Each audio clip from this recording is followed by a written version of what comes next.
The young man stood shrouded in smoke in a completely devastated city, surrounded by the ruins and shards of what had once been a normal life.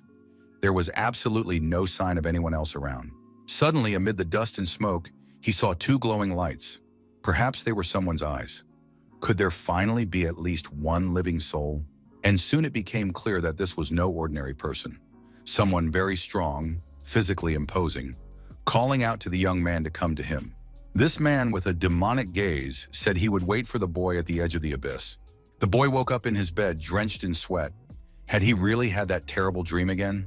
The boy rolled onto his side, hoping to sleep a little longer, when he heard his parents shouting that it was time to get up.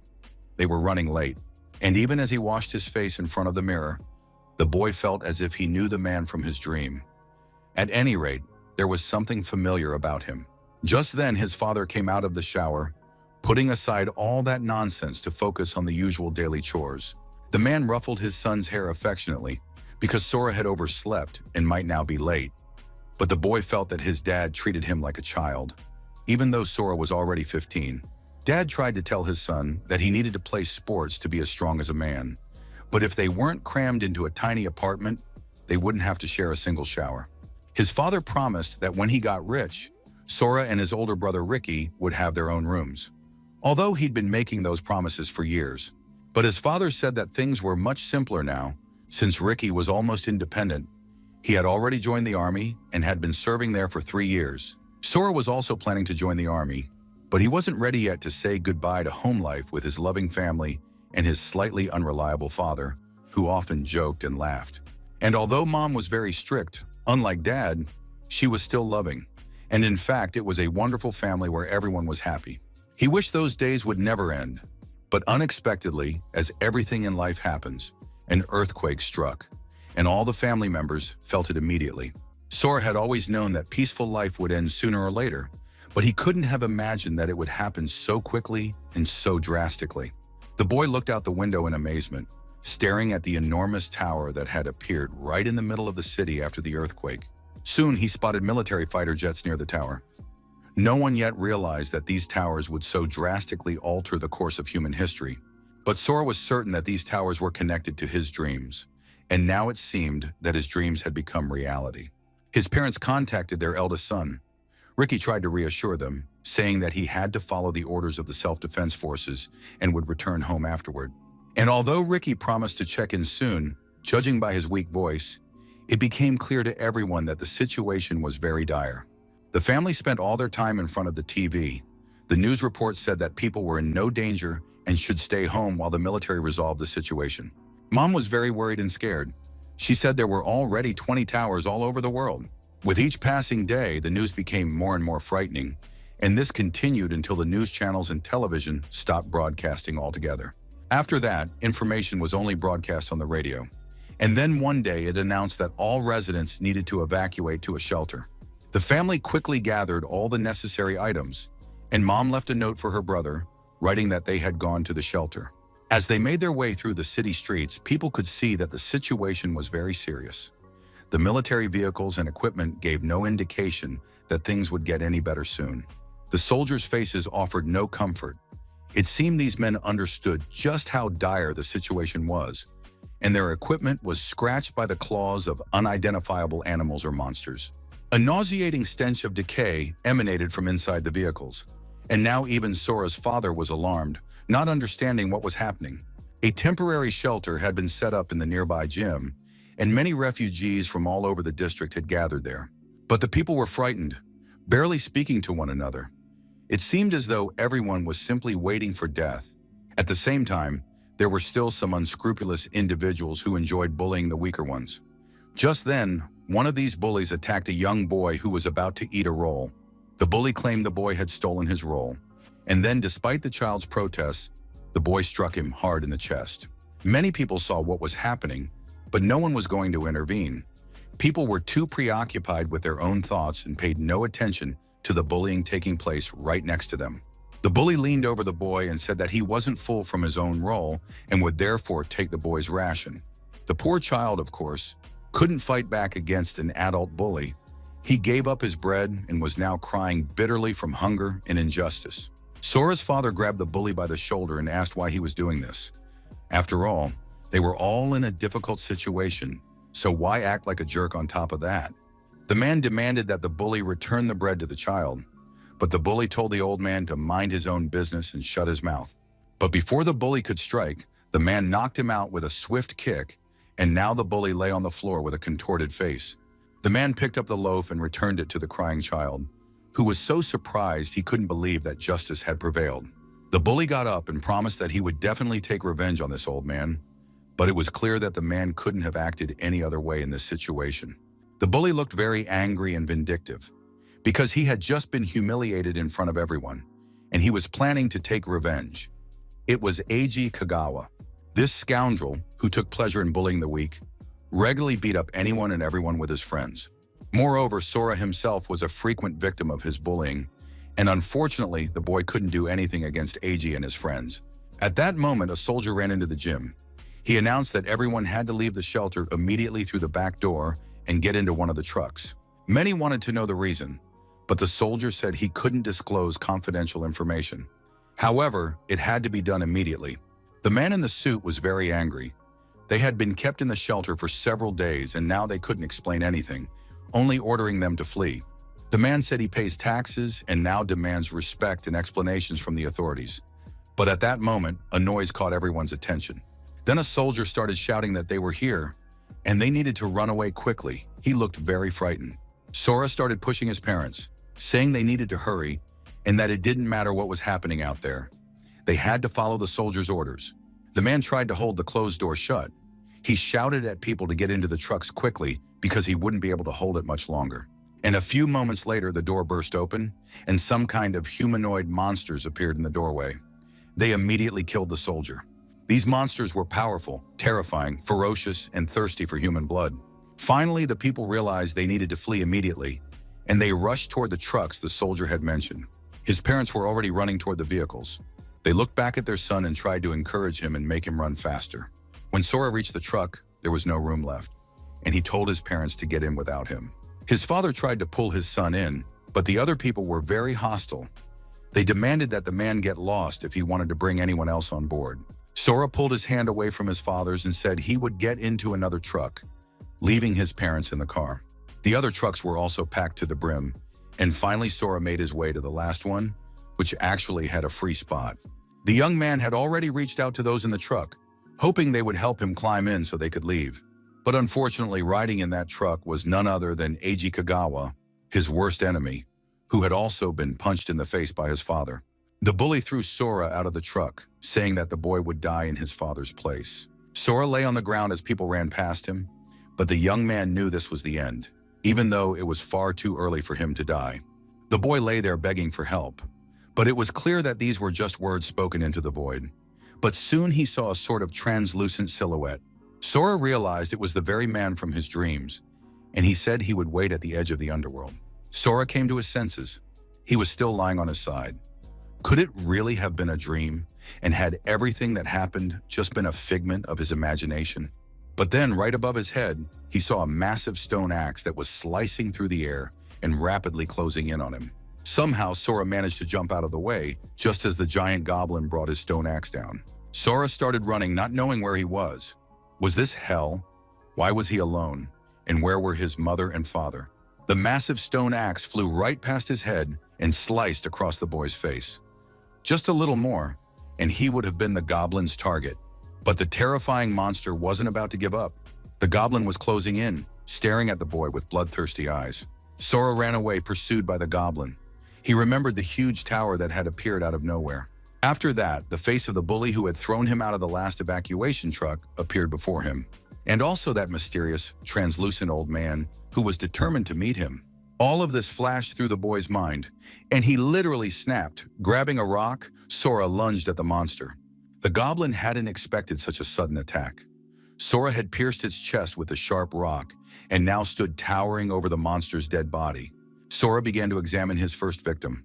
This monster looked like a character from a video game, and on its chest was the number 1, though it was unclear what it meant. Sora hadn't yet decided what to do next when suddenly the entire space around him began to tremble, as if a new earthquake were about to strike. And suddenly a magic stone began to emerge from the slain goblin's chest. Sora couldn't understand what was happening. He watched in amazement as the stone rose into the air as if by magic and approached him. The next moment, the stone pierced the boy's chest with tremendous force, and the pain was excruciating. The impact sent him flying far to the side. Sora realized the stone was lodged in his chest, but for some reason there were no wounds. It seemed as though they had instantly closed up. The young man felt a powerful force begin to spread through his body. It felt as if he were literally bursting from the inside. Sora realized that defeating his enemies would probably level him up. It was probably just like in a game. Sora picked up the dead goblin's axe and set off in search of other monsters. After all, there had to be more of them somewhere around here. Soon the young man realized he was on an island. There were no more monsters here, but he didn't find any other people either. It was a rather strange island that seemed to be floating in the air. Sora stood at the edge, and the only way to leave was down a flight of steps. The steps looked rather strange and dangerous. They were suspended in the air and encircled the island, which was shrouded in clouds. The structure looked rather rickety. Besides, Sora suspected that a monster might pounce on him at any moment, so the young man began to descend slowly. In games, this kind of area usually belonged to the boss monster, and if you fell off the stairs, you could respawn in the game. But with this world, it wasn't clear yet. Sora didn't want to find out the hard way whether this world was like a game, so he made his way down slowly, trying not to fall. The staircase ended just as suddenly as it had begun, and now the boy was standing near the entrance to some kind of room. Still looking around cautiously, holding a huge goblin stone axe in his hands, Sora stepped inside. Soon, through some narrow corridors, the young man reached a large room, in the center of which stood a tombstone with a burning torch on it. The young man had never seen letters like these before, but now, looking at this incomprehensible text, he understood perfectly well what was written there. The fragments belong to their bearers. Gather them all, and you will earn the right to leave the abyss. Sora realized he was in the abyss, and he needed to collect all the fragments to get out of it. Now at least, it was clear why he was here. Sora realized he was now motivated, and come to think of it, the goblin hadn't been all that strong. He absolutely had to survive and get out of here. The young man pushed with all his might on the doors nearby that could take him to the second level.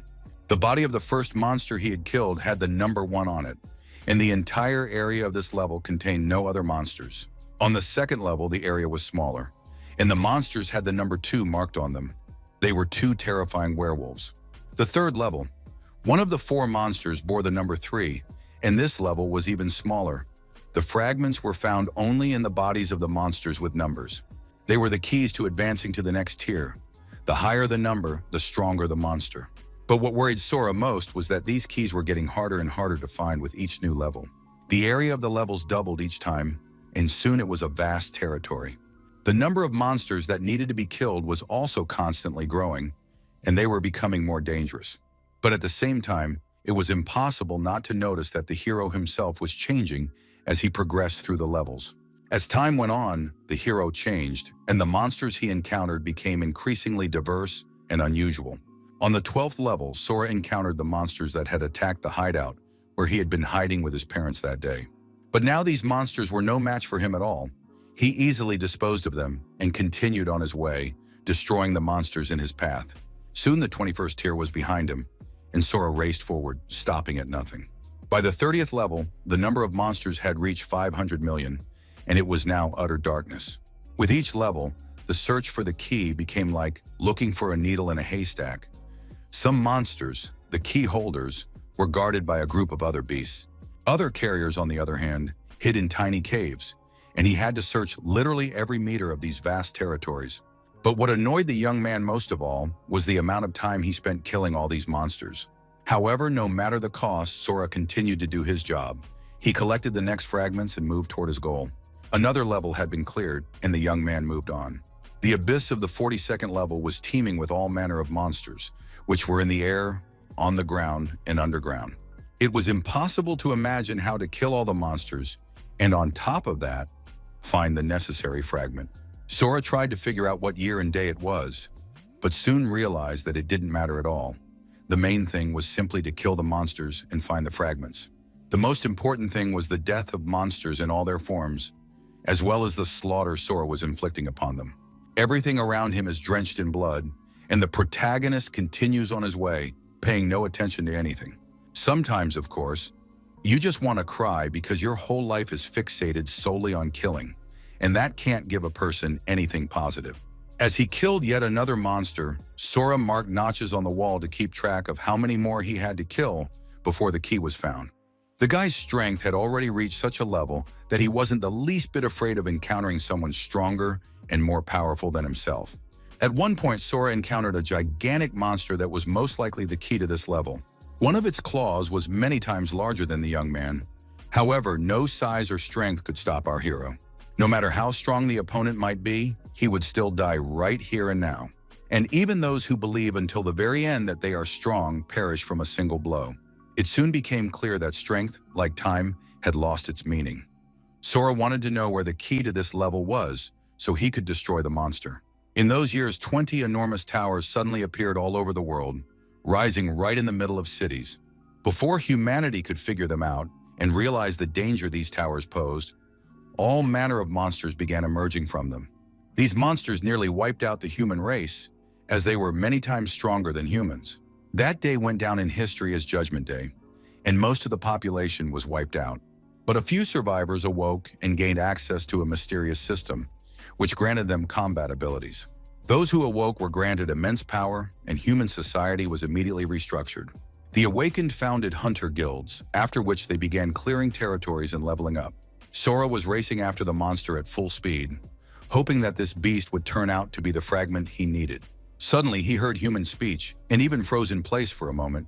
Someone was discussing the use of an advanced teleportation scroll. Sora saw the monster he was chasing get caught in some chains and begin to rise into the air. The young man surmised that the exit from this level, or perhaps from the game itself, was located there. He gathered his strength, pushed off the ground, and leaped high into the air. At the last moment, a notification appeared before Sora, stating that a summon from the abyss could not transport more than 2 living beings. At that very moment, not far from the city on Earth, there was a rather desolate area teeming with monsters and bandits. The girl tried to run as fast as she could. She knew she needed to hide from her pursuers as soon as possible. Suddenly, the girl's foot got caught on some plants. It seemed as though their roots were growing specifically to trap her. Yu fell to the ground, dropping her staff, and it was now clearly impossible to escape. Soon, a huge guy was towering over her, demanding she hand over the advanced teleportation scroll. The sorceress cast a spell. A level 60 scroll was not something a novice could possess. Choji demanded she hand over the scroll, warning that she would receive no mercy otherwise. But Aika begged him not to kill the girl. Yu reminded the pursuers that fighting between hunters was forbidden and that the rules must not be broken. But the barbarian Toshida said he didn't know any rules. Or rather, he was the one who made the rules here, and the man thrust his sword right in front of Yu's face. The men demanded the scroll immediately, but Yu advised them not to corner her, or they would regret it. Aika realized that the girl was about to use a forced summons. She had to stop her immediately. Toshida lunged at the girl to take the scroll from her, but Yu had already initiated the process, and now it seemed as though she had entered some new state. Soon, a teleportation circle appeared in the clearing, and everyone present realized that things were looking bad. Yu was determined. If she was going to die anyway, she would take them all down with her. The forced summoning was calling forth an advanced monster, and everyone knew that no one would be able to control it. They had to stop the girl immediately and interrupt the summoning process, but changes were already taking place around them. Yu completed the summoning and unleashed some kind of force upon everyone present, one that was meant to knock them out. Swordsmen, mages, and barbarians felt the overwhelming power and realized they were in for a rough time once the monster finished teleporting. A powerful beam of white light descended from the sky right into the middle of the clearing, scattering rocks and dirt all around. When the smoke and dust finally cleared, everyone saw an ordinary third-level Cerberus. This tiny dog clearly didn't match the description. Absolutely everyone was very surprised. Could this really be a Cerberus? How could she have summoned it? The guys immediately started laughing at Yu again for summoning such a weak beast, and now it was clear that it would be absolutely unable to protect her. But then someone's hand appeared right in front of the girl's face, and everything around them was splattered with blood. Some mysterious man had torn the Cerberus in two with his bare hands, and was now looking at everyone with a surprised expression. The boys and girls were seeing such a powerful humanoid monster for the first time. He had emerged through a summoning and was very frightening. Sora, and it was of course him, looked around and realized he'd managed to escape. Nothing else mattered to him anymore. The young man raised his hands in the air and began shouting loudly, rejoicing that he had finally managed to escape from the abyss. People watched the monster with alarm. His laughter alone sent shivers down their spines, and everyone felt an intense sense of pressure. Sora finally stopped laughing and rejoicing and began to look around at the people around him with interest. He approached Aika, who was too surprised to even breathe, and asked if they were on Earth. Upon receiving an affirmative answer, Sora started having fun again. He assumed these guys were cosplayers just having a good time. But the guys from the Tiger Roar Guild told the stranger not to dare underestimate them. After that, they all simultaneously attacked the humanoid monster, which didn't even flinch, and in the process, all the swords in the guy's hands shattered. Toshida was very surprised. He assumed that this guy was a monster. Sora finally realized that he wasn't exactly welcome here. He grabbed the man by the throat and began to squeeze. After that, Sora lifted the hulking man above him with one hand and demanded he show his number. Toshida had no idea what number he was talking about. The man could barely breathe because his throat was being squeezed so tightly. Sora had no intention of killing the guy. He threw him to the ground, but Toshida wet himself in shock right in front of his friends. Sora glanced at the group once more and demanded that they get out of there right this minute. He didn't have to beg or repeat himself. And in a flash, the daredevils from the Tiger Roar Guild were already running for their lives. Of course, they were determined to remember their tormentor and take revenge on him in the future. They were terrified when they saw his scars and sensed his power. You didn't understand who this guy was.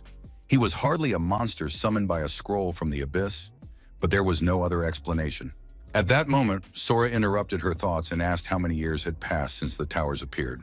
It turned out that 5 years had already passed, and now Sora wanted to know about the scroll, why the girl was dressed so strangely, and basically everything that had happened during his absence. When the girl finished her story, Sora realized that the world had changed drastically over the years he had spent in the abyss. Since then, there had been about 7 major monster invasions, and Sora's hometown had been practically destroyed. You explained that strong people had been sent there to kill the monsters, and perhaps normal life would continue there. Sora was deep in thought. He listened carefully to the girl and asked how he could get to his hometown. When the young man disappeared in the right direction, Yu was very surprised. She decided to tell her sister about this mysterious man. At that very moment, the guys from the Tiger Roar Guild were returning to their lair. They were supporting their boss on either side because he could barely move. Suddenly, a man, or perhaps a monster, in a cloak landed before them, radiating dark energy. This stranger addressed the men and said he could sense his presence. The members of the Tiger Roar Guild had exactly 3 seconds to tell him where he was. Everyone stood there stunned, not knowing how to react to what was happening. Was the same thing happening to them all over again? The next moment, the stranger announced that time was up and he was going to deal with them. And indeed, the entire group was killed. It was a very somber day at the Tiger Roar Guild headquarters. The girl reported that contact with Mr. Toshida's group had been lost, and the location of Yu and the scroll was completely unknown. However, the boss considered this utter nonsense and believed it couldn't be true, since the guys who had gone on the mission couldn't possibly have failed to handle the summoner Yu. She was too weak for them. The girl reported that their signals had stopped coming in all at once, which meant they had all been killed in a single strike.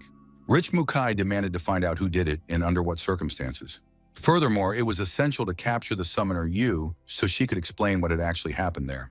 Rich Mukai was furious. He said he would kill anyone who dared to lay a hand on his people.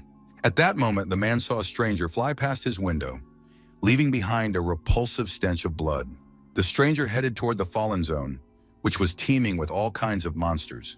This time, the invasion was on a completely different level. Major forces intervened to counter it, and the tower, which had been dormant for the past 5 years, finally sprang into action. And at that very moment, one of the most important groups went missing. Richt ordered all search parties to stand down because a new urgent matter had arisen. Sora made it to the devastated area of his hometown, and now watched the horrific scene from the height of a building. During all those years he had spent in the abyss, his hometown had turned into a veritable hell. But in the abyss, fortunately, Sora hadn't wasted any time. He had constantly fought monsters and had become very strong. Gradually, all his feelings and emotions had grown coarse. The young man had lost many of the human qualities that made him weak. One could say with absolute certainty that Sora had now become a monster who fed on his own cruelty, destroying other monsters in his path. But thoughts of his family had kept him moving forward all these years, and despite his cruelty, Sora retained warm feelings for his loved ones who remained on Earth. The monsters that the young man had once feared so much now seemed to him like tiny flies that he could easily shoo away without the slightest fear. This city used to be bustling with life, but now it had turned into abandoned ruins. All the buildings were destroyed after a powerful earthquake. Yet at the same time, Sora found no signs that monsters had killed people here.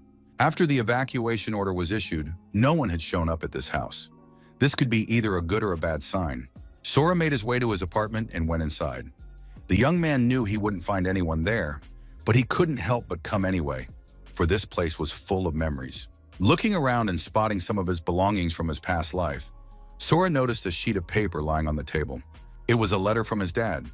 "Dear Sora, everyone says you're dead, but your mom and I refuse to believe it. We took your things and arranged them in your room just as they used to be. We believe you'll come back and find us." Sora realized that his parents had risked their lives to come to the apartment and leave a letter for him here. They had also hung his favorite clothes in the closet so he could put them on whenever he returned. In the dresser lay a map to shelter number 6, where the boy's parents had gone. As soon as he read the letter, he had to find them. In the dresser, next to the map, there was also a family photo. His parents hoped that their lost son, Sora, would one day return to them. Sora took out a knife. He thought about how strong he had become. The young man put on one of the suits and used the knife to cut his hair short. He now wanted to end this apocalypse and reclaim the days he had lost. With a new haircut and a comfortable suit, Sora was ready to set out in search of shelter number 6.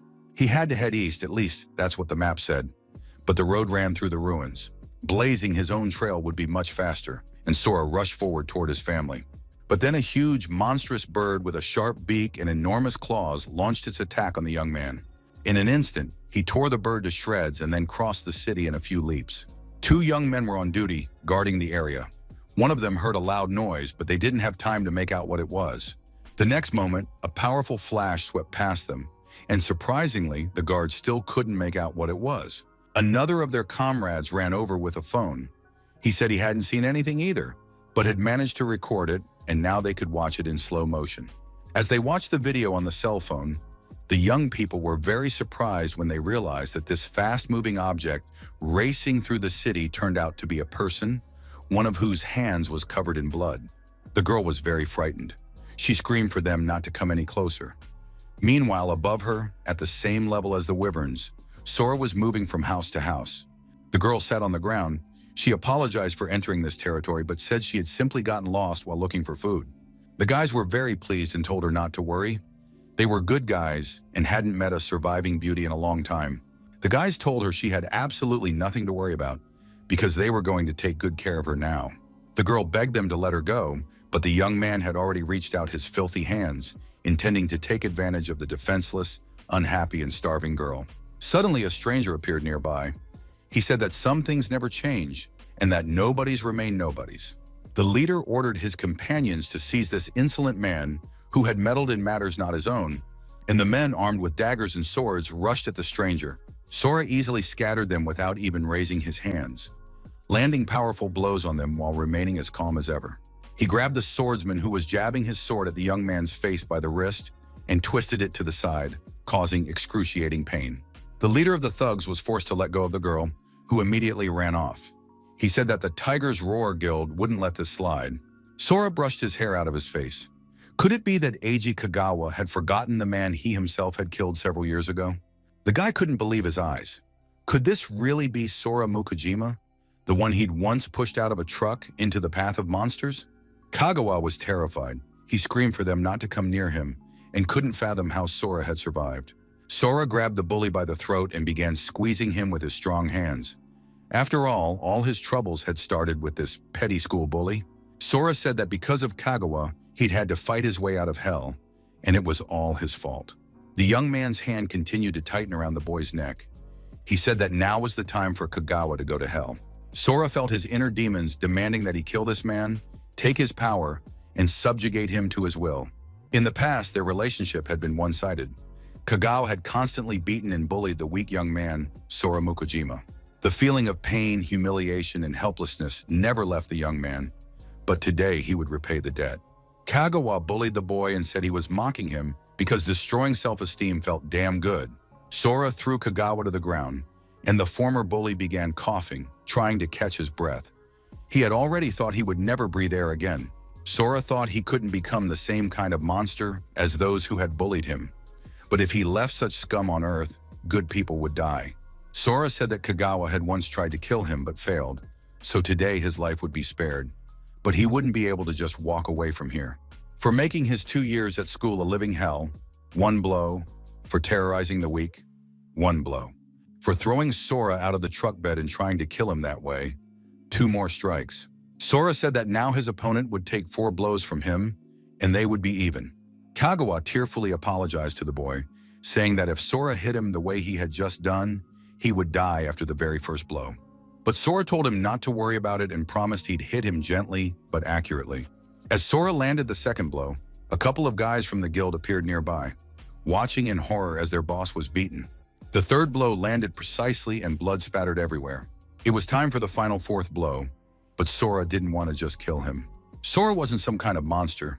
He didn't want to kill anyone, so he simply kicked Kagawa in the face with all his might and stomped his foot firmly into the ground. Looking at the work of his hands, Sora assessed Kagawa, who was left with neither limbs nor sight. He was completely satisfied with the result. Sora ordered the guys who were standing nearby in horror to take their older friend to the hospital and never show their faces to Sora again. Thus, Sora was soon able to move on, since he had already settled his debts and needed to continue searching for his parents. Part of the city was under military guard. They had set up patrols along the perimeter to monitor the monsters and prevent them from entering the area where civilians were. The commander urged the sentries not to be cowards or weaklings. If monsters appeared, they should not fall from the walls but resist them. The commander demanded that they remain vigilant, since no one could predict when a monster might appear. The private believed they were in a fairly safe zone, and that monsters were unlikely to reach them. The private hadn't even finished saying that it was enough to stay on guard when, in the next instant, a huge monster tore the guy to shreds. Everyone else was simply horrified when they saw the Kraken's offspring, which had appeared right in front of the dividing wall and was staring at the people with its single enormous eye. The lieutenant ordered the soldiers not to let their guard down, to stay alert, and to open fire on the monster immediately. But after several rounds of fire, it became clear that the monster was too powerful and the military's weapons were completely useless.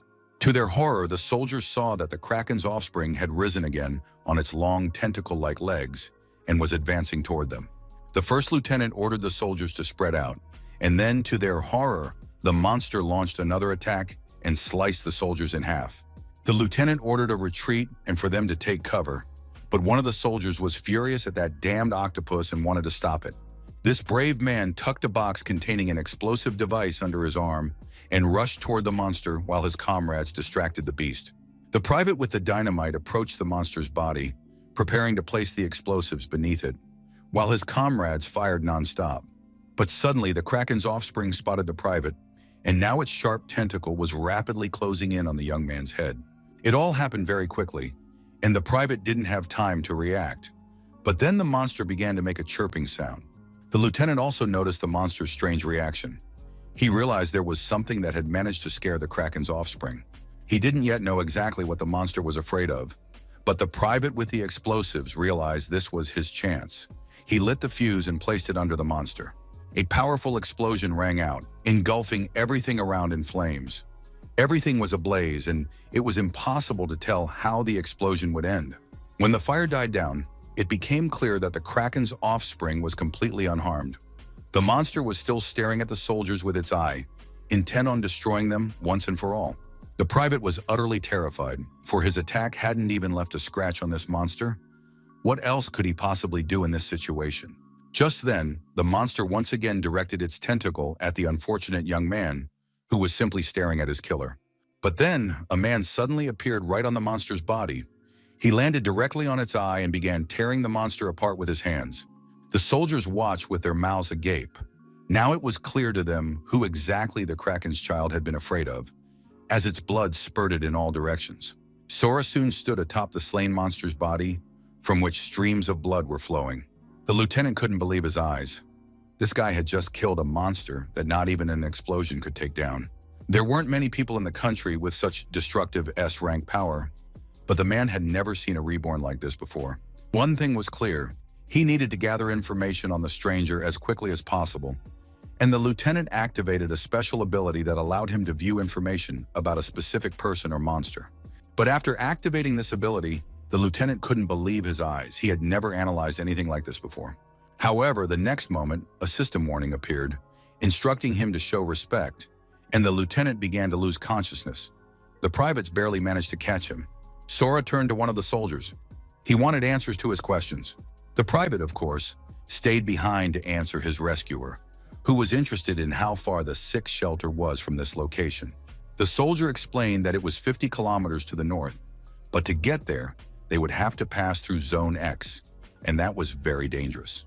The private explained that it was a kind of buffer zone where the monster's advance was being held back. They were lured there to minimize battle damage, and besides the monsters, there were also many hunters there. At that moment, the soldiers standing near the slain monster began excitedly discussing what valuable items had dropped after the Kraken's offspring was killed. Sora realized that defeating monsters in the real world drops all sorts of items. It was very much like a game. Sora also asked the private how strong the monster he had just killed was for them. The private honestly admitted that a level 45 monster was a pretty tough opponent for them. For Sora, this wasn't a problem at all, and he wanted to know how many monsters in the buffer zone were above level 45.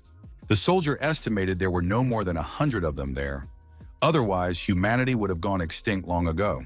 Sora turned around and was about to leave, but then the same private called out to him. He apologized and said he had a rather indecent request to make. The young man bowed respectfully and said he was begging the stranger to go to Zone X. After all, a hunter as skilled as Sora could save many people, and if he had the chance, he should do so for the sake of the civilians. Sora clarified that the shortest route to the 6th shelter actually passed through this buffer zone. Upon receiving an affirmative answer, Sora said he would do just that. He would pass through Zone X and kill any monsters unlucky enough to cross his path. The soldiers returned to their camp on the front line. They needed to get the lieutenant to the doctors immediately. Lieutenant Kagura finally came to. He sat up on his cot and wanted to know how long he'd been out. A soldier reported that it had been about 10 minutes, but excellent recovery items had dropped from the monster, and they had worked very well. The lieutenant wanted to know what had happened next to the man who had saved them all.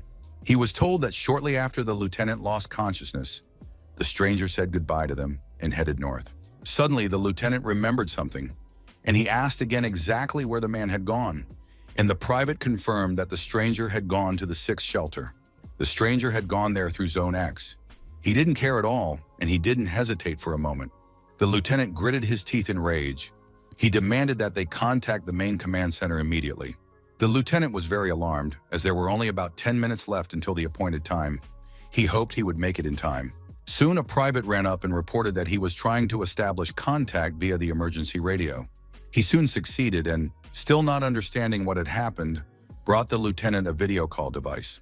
The lieutenant said that the information was classified, so no one knew anything, but this mission was different from all the previous ones. The fact is that Zone X, which serves as the base for the mission, is no longer a place where the military can contain the monsters. And now it had been decided to subject it to a massive bombing campaign with the aim of destroying as many monsters as possible. At the military headquarters, everyone was at their posts, and communication was established very quickly. A woman reported that there was an emergency call from Zone B-22. Commander-in-Chief Renji Kumagai agreed to speak and asked to be connected to that zone. Soon, an alarmed lieutenant appeared on the screen. He gave his communication code, introduced himself, and said he had new, important information. The lieutenant reported to the commander that a mysterious hunter had just headed to Zone X. Unfortunately, he was unaware of the military's mission. The commander didn't understand what the problem was. Was the lieutenant really calling him to report his own failure? Why his subordinates hadn't detained this hunter? Lieutenant Kagura was very upset. He said he considered it necessary to urgently inform this hunter of the impending bombing. The problem was that this mysterious hunter was very powerful, and under no circumstances could he be allowed to die. The commander-in-chief didn't often hear about truly powerful hunters and wanted to know exactly what level the mysterious stranger was at. The lieutenant understood how this would sound, but he had to admit that he didn't know the guy's level. The commander summarized what he had heard. A hunter of unknown level was disregarding the rules and had gone into the bombed-out zone, and the lieutenant wanted the commander to contact him immediately. The commander's assistant said that most likely, this hunter would be dead by the time the message reached him. The chief commander found this very funny. He was once again convinced that the lieutenant lacked brains. On the other hand, he was great at lifting people's spirits. Renji turned to the blonde sitting next to him. It seemed the lieutenant hadn't been trained well enough, and of course, the commander wasn't in a position to interfere with other people's subordinates. But if he reported to his superiors that the girl hadn't trained her subordinates well enough and was hindering the mission, she would be held accountable. Tonosaki looked at this fat pig and wondered if he was seriously planning to set up his colleague when they needed to deal with the enemy. Ms. Tonosaki was very angry. On the one hand, the lieutenant was sabotaging the mission, but on the other, he was trying to save a stranger, fully aware of the operation's importance. At one point, there was a long pause in the conversation, and everyone was thinking about what was the right thing to do to complete the mission without getting into trouble. Finally, Ms. Tonosaki spoke up. She said she believed the lieutenant had no intention of interfering with the plan, but now she wanted to warn the lieutenant. If his reason wasn't convincing enough, she would personally bring him to trial. The girl turned to General Kumagai, hoping that this option would suit him. Kumagai really didn't want to deal with any of this. He asked the lieutenant to give a reason that would satisfy them all. Lieutenant Kagura replied that there was a reason because a stranger had killed a level 45 Kraken cub with a single blow. Ms. Tonosaki was very surprised. That meant it was a hunter ranked higher than A. Could an S-rank soldier have appeared? The general said that was impossible because everyone with an S rank was currently on a mission, and no confirmation signals had been received from Zone B-22. The commander wanted to know why the lieutenant couldn't tell what level this stranger was, since the lieutenant possessed the ability to see that. Lieutenant Kagura was forced to admit that, unfortunately, he had been unable to determine the stranger's rank. He even had to admit that after using his ability on the stranger, he had lost consciousness due to information overload. This could only mean that this stranger possessed a strength of at least 100. Such power was indeed very rare. But at the same time, the general believed that this was no reason to halt the mission. At that moment, Eastern Commander Nobuo Yuasa appeared in the command center. He stated that the military could not cancel its operations for such an uncertain reason. Thousands of soldiers from 4 different units were participating in this mission. There were enough of them to completely surround the bombing zone in the security perimeter. The original plan was for the garrison soldiers to finish off the remaining monsters after the bombing. But if an emergency alert is issued now, the monsters will react to the sound and all rush to one place. If that happens, this area will fall instantly, and thousands of soldiers will die without even getting their weapons out. The situation is truly dire, but at the same time, everyone understands that we cannot risk thousands of lives for the sake of one. It's too risky. Even if we're talking about an S-rank hunter, we can only regret that he showed up so late. But unfortunately, there's nothing else we can do. Another minute of silence passed, and finally Ms. Tonosaki announced that she was rejecting the lieutenant's request. They couldn't expend the efforts of so many people just to save one. The decision was final and not open to further discussion. After that, the meeting ended. And although everyone, including the lieutenant, understood that he had done everything possible, the result was not what they had hoped for, and it is the final result that matters. The private noticed the car keys on the lieutenant's belt, and a brilliant idea popped into his head. The young man unfastened the keys from the belt and rushed toward the car, even though the commander was shouting at him to come back, since the bombing was about to begin.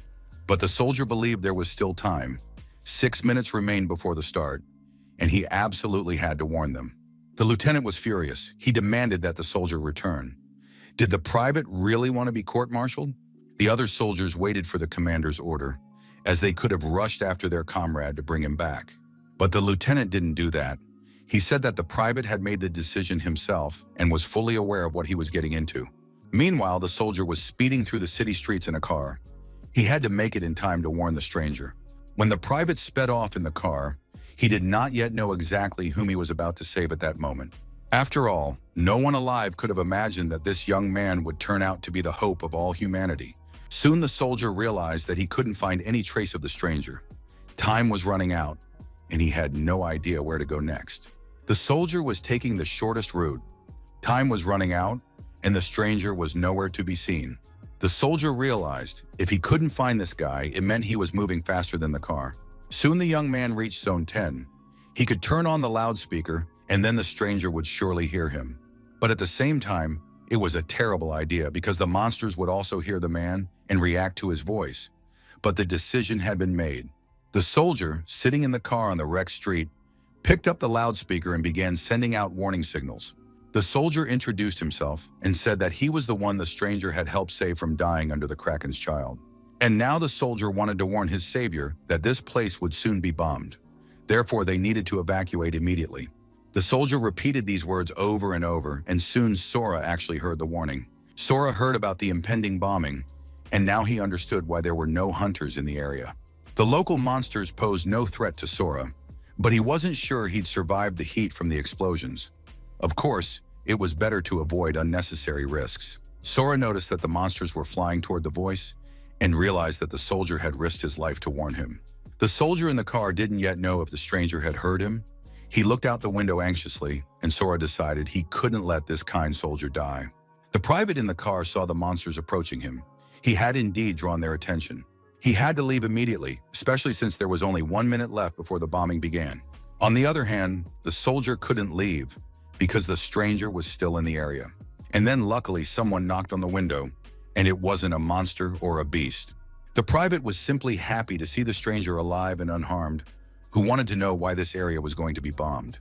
But unfortunately, there was no time to answer because time was up, and the air operation to bomb Zone X began.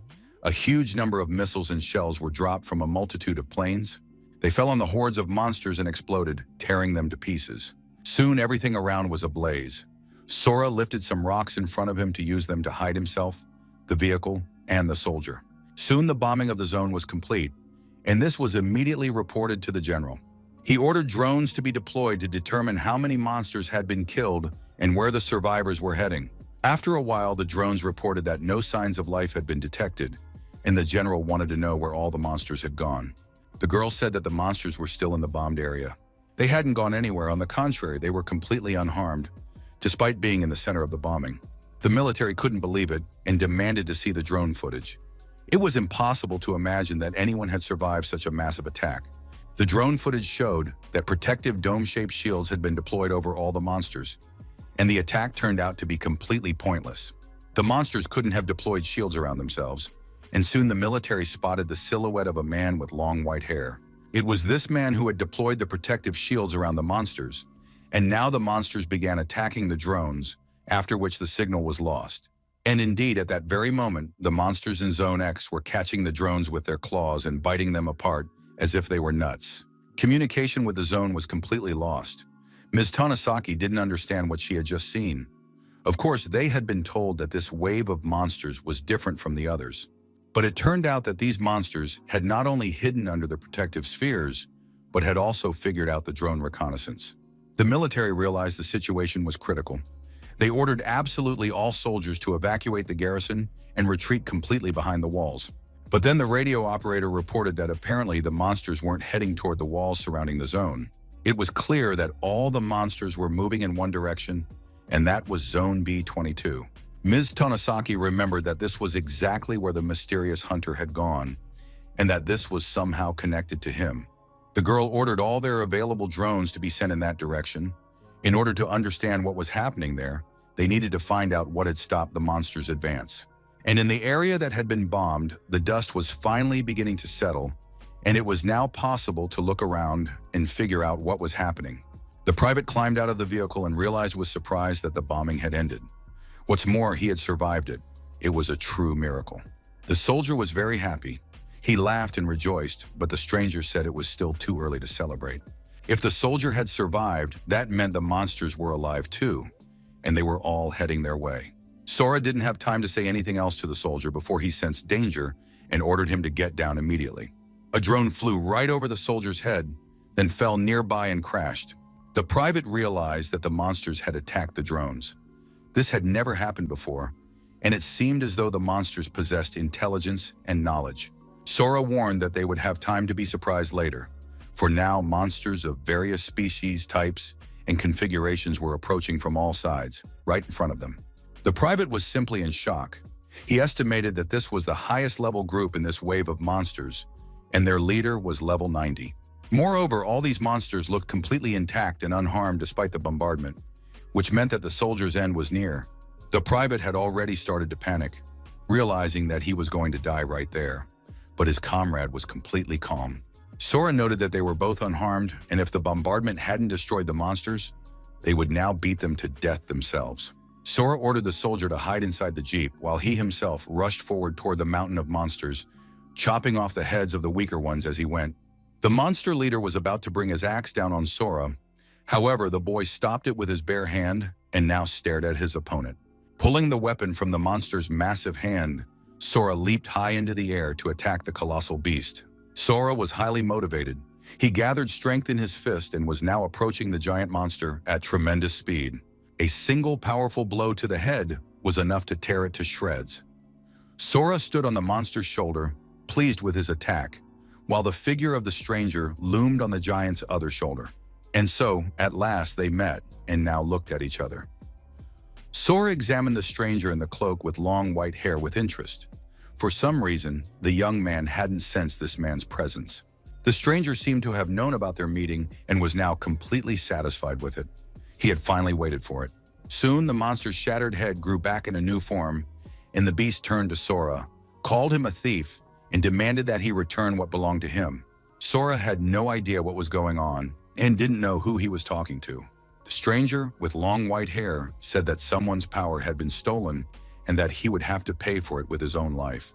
After that, a multitude of sharp swords were aimed at Sora, but the boy destroyed them with his energy or shattered them with his bare hands. Sora shattered the swords into tiny pieces and said that if that was all his opponent was capable of, then he was ready to go about his business. Furthermore, Sora turned his weapon against his opponent and said that it was impossible to kill him that way. The huge monster tried to knock Sora off his shoulder with his hand, but the boy didn't budge and had no intention of moving. Soon, military drones appeared in the sky again, watching the events unfold with interest. The stranger sensed their presence. At that very moment, Sora was calmly holding the monster's paw with one hand, as it was about to crush him with its grip. Sora said to the giant once more, if he really wanted to kill him, he'd have to take it more seriously. Sora thrust his spear into the giant, but immediately noticed that the stranger in the cloak had vanished somewhere. Sora hadn't had time to keep track of this, and was now trying to find his opponent, looking around. The stranger in the cloak was very displeased. He couldn't stand being watched by those vile, weak little people. These lowly creatures always annoyed the stranger, and now he pointed at the drones, which needed to be dealt with immediately. At that very moment, some kind of wyvern or monstrous pterodactyl flew up and grabbed the drone with its claws, tearing it to pieces. The man ordered the monsters once again to destroy every observer who appeared nearby. The man was hiding in one of the abandoned buildings and, unfortunately, noted that the monster had destroyed his drone. But despite losing the drone, the man still managed to complete his mission, and now he was studying the video footage recorded by the drone with interest. The young man in the mask is Sora. He was absolutely certain that the reason the monsters had changed course was because of this hunter. This hunter had single-handedly faced an onslaught of monsters. He needed to report this to the commander immediately. But the young man didn't have time to do anything because he'd been spotted, and now a monstrous octopus had burst into the room. The hunter screamed loudly, and at that moment, other octopuses were climbing up the building, clearly drawn by his screams. The man in the cloak ordered the monsters to kill everyone they found in the building, after which he began to laugh happily and rejoice. Sora recalled the words of the soldier he had saved, who believed that a hunter as strong as Sora would save many people and kill many monsters. At that moment, the private recovered from his fear and realized it was time to get out of there. He tried to start the car, but unfortunately, it had stalled. Sora decided that to quickly deal with the enemies, he needed to start with their leader, and he jumped down from the monster's shoulder. The young man thought to save as many people as possible, he needed to kill as many enemies as possible, and do it quickly. The enormous giant prepared to attack the hunter again and was about to bring his massive paw down on him. Sora managed to jump out of the way. However, the young man realized that after merging with the stranger, the monster's striking power had increased. The stranger continued to attack, spreading his tentacles around. He was persistent and wouldn't back down. Sora was finally able to get a good look at his opponent and was unpleasantly surprised and shocked when he realized that the stranger looked exactly like him. Meanwhile, the man in the cloak had gathered a massive surge of energy, ready to unleash it on Sora with a single strike. The situation was very dire because the sword turned out to be dangerous and powerful.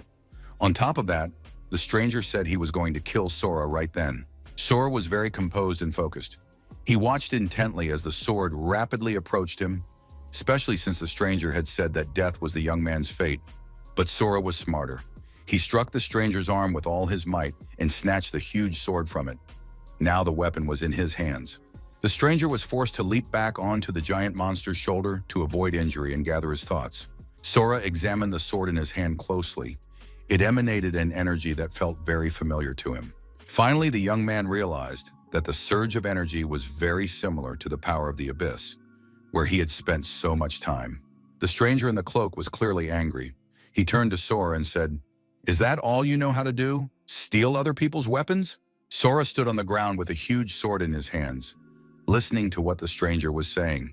But in the very next moment, the weapon in his hands began to fade and dissolve. This power of the abyss, it seemed to have a multitude of uses that Sora hadn't even imagined. Sora realized that the battle against these opponents would be a long one. Therefore, he needed to free the soldier and send him far away from the danger zone. The young man approached the private and asked if the soldier was afraid of heights. It wasn't clear why he asked, but it turned out the soldier wasn't afraid of heights. And in the very next moment, Sora grabbed the military jeep, hoisted it onto his shoulder, and said that it was about to take a flight. The guy in the raincoat was delighted by what was happening. He realized that this young man was a complete fool who treated the power of the abyss very lightly. The stranger began to gather power around himself, and now it looked like a giant flower or mushroom. Moreover, he believed that the strong did not exist to protect the weak. Thus, he activated the Eye of Darkness and was about to use his power to become even stronger.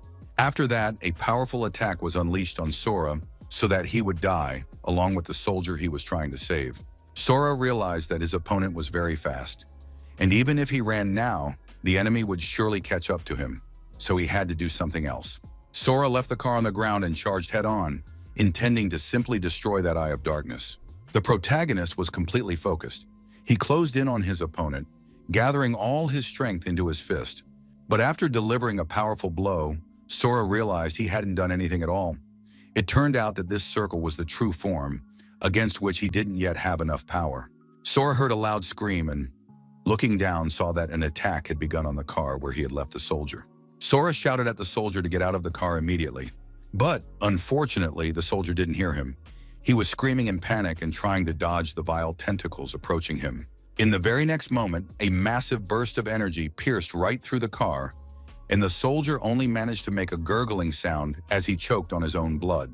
Sora immediately rushed to save the private. He tried to tear apart those spikes, which had already pierced and destroyed the car and the young man's life. The stranger was standing on the roof of the car, advising him not to get angry, and besides, not to try so hard and waste his strength. Inside the car lay the soldier's body, which was riddled with holes, but unfortunately, the young man wasn't dead yet and continued to moan. Zombie energy had been infused into the soldier, and now, despite the holes in his body, the young man began to smile. The stranger turned to Sora and said that he, the seed of the abyss, had a wonderful fate: to watch those he cherished die before his very eyes. Sora was furious. He kept chopping at those spikes, hoping to reach his opponent and destroy him. Sora surmised that the stranger in the cloak took great pleasure in destroying others' self-respect. If that was the case, then he would reach the villain now. But in response, he only heard loud laughter, and the stranger used Obsidian Storm, saying there was no need to state the obvious. Sora did practically nothing. He just made his way through, despite the obsidian stones whizzing past and even injuring his body. The stranger didn't stop. He continued his attack, unleashing it again and again. But Sora held his ground despite the powerful attack and said that creatures like these who do nothing but harm everyone really annoyed him. In the end, the young man managed to cut through those pins, and the vehicle crashed from the height to the ground, dragging everyone standing on it with it. Sora managed to jump up and catch the soldier's body in his arms, and together they landed on the ground in the arms of the man who, in turn, had wanted to save him from the bombing. The only thing was that soldier had died a long time ago, and now an ordinary necromancer lived inside his body.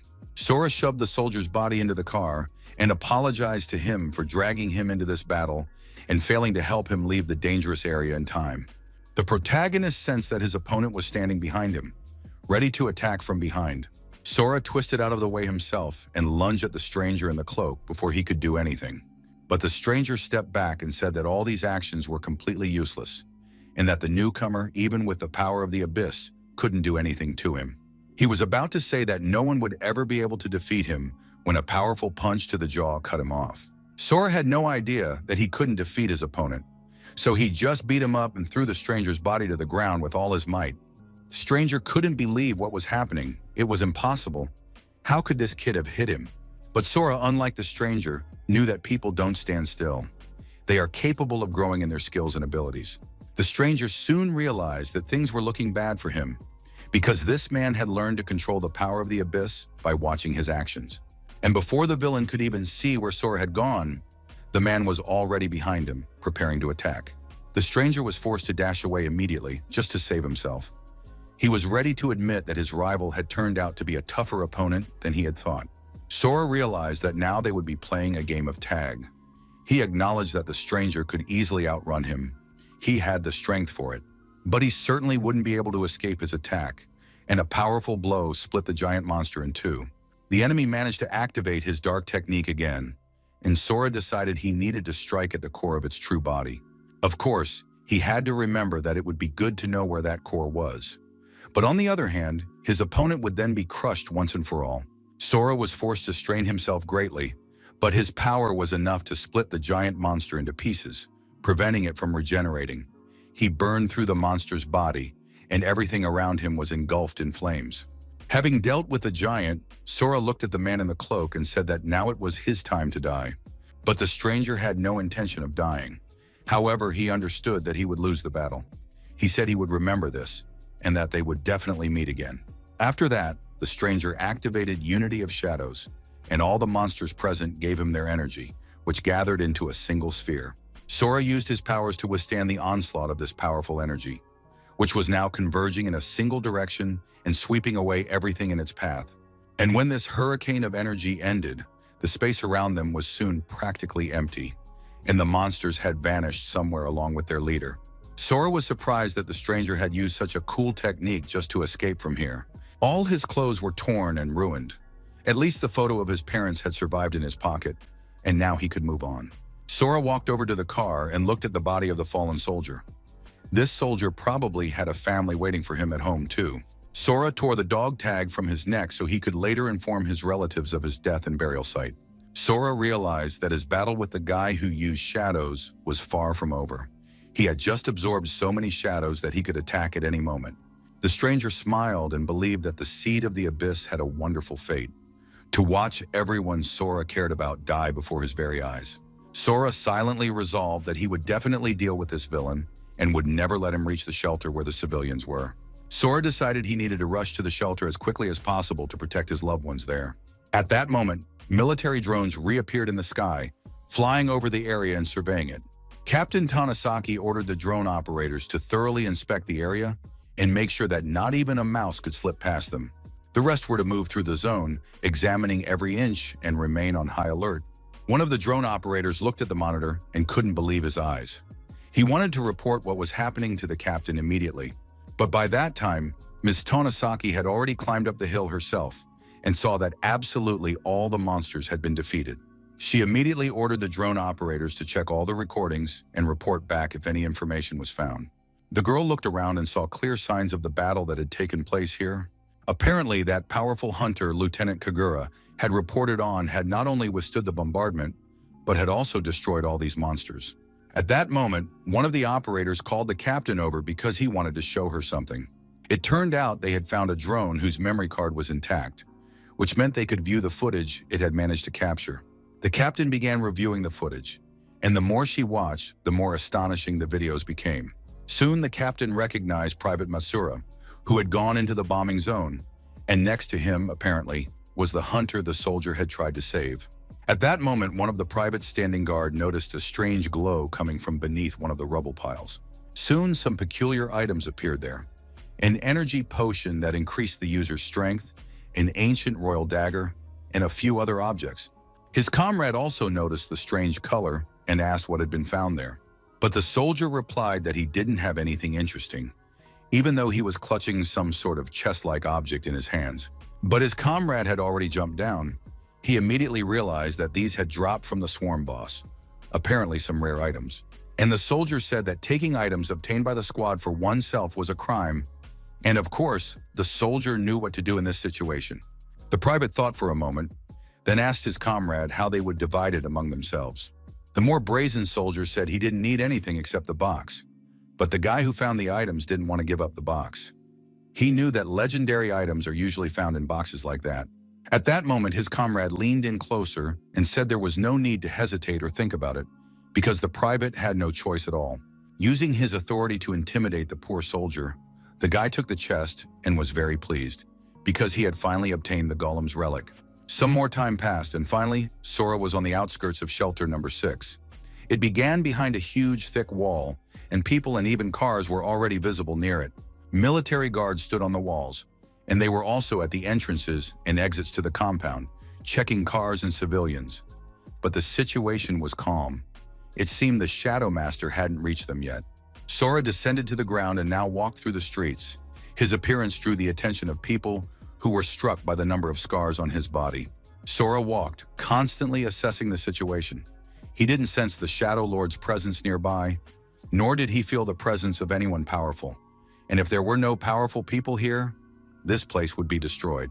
Suddenly, a monk appeared right in front of him, literally blocking his path. This monk was either blind or his eyes were simply covered with a thick bandage. He said that Sora had very thick blood and asked if the boy had come from outside.